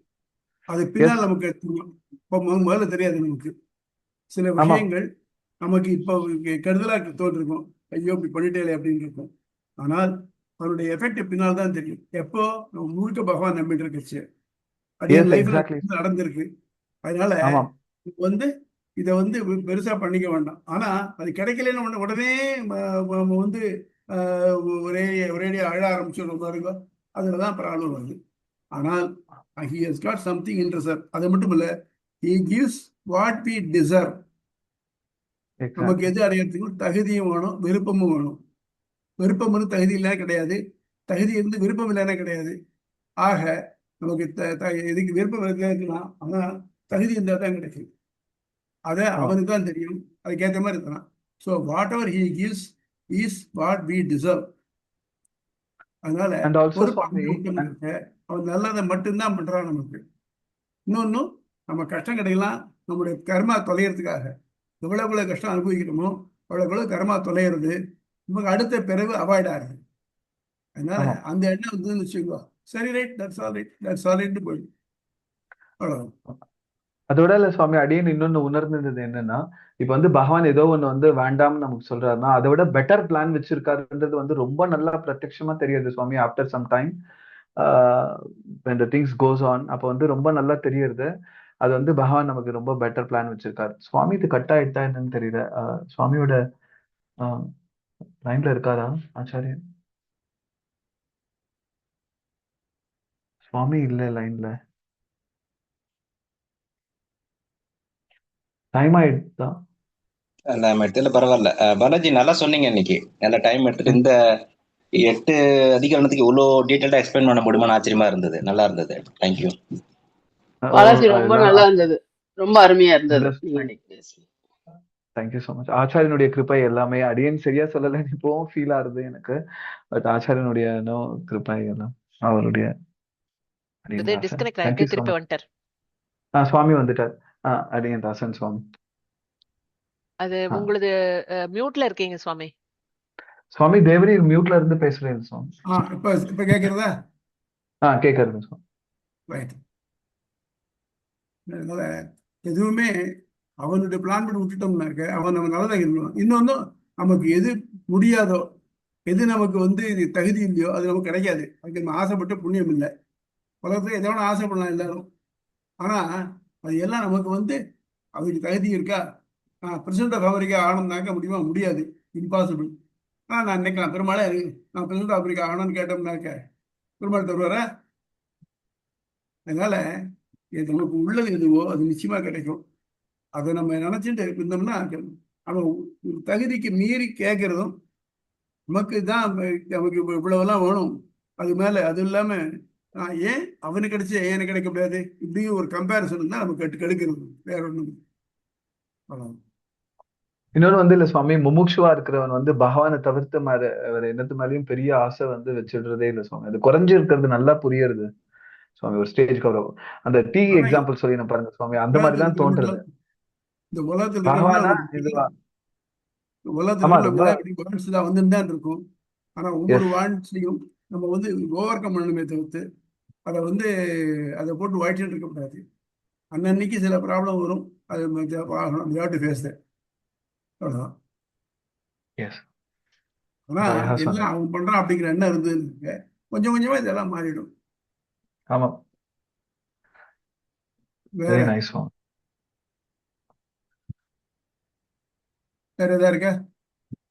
சுவாமி எதனா அடியேன் தவறா சொல்லியிருந்தா க்ஷமிக்கணும் சுவாமி. அதெல்லாம் ஒண்ணும் இல்லை.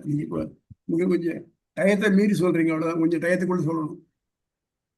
சாரி சுவாமி. சரி, ரைட். சரி. Okay, ஆழ்வார் that's my- ஆழ்வாரே பெருமானார் பெருமானார் ஜியர் ஆச்சாரியன் திருவடிகளே சரணம், ஆச்சாரியன் திருவடிகளே சரணம். சரணம். தஸ்மை ராமானுஜாய ஆச்சாரியாய நம பரமயோகினே பரமயோகினே சூத்ரான அந்தர்ஜாதம் அஞ்ச சரம சீசமத்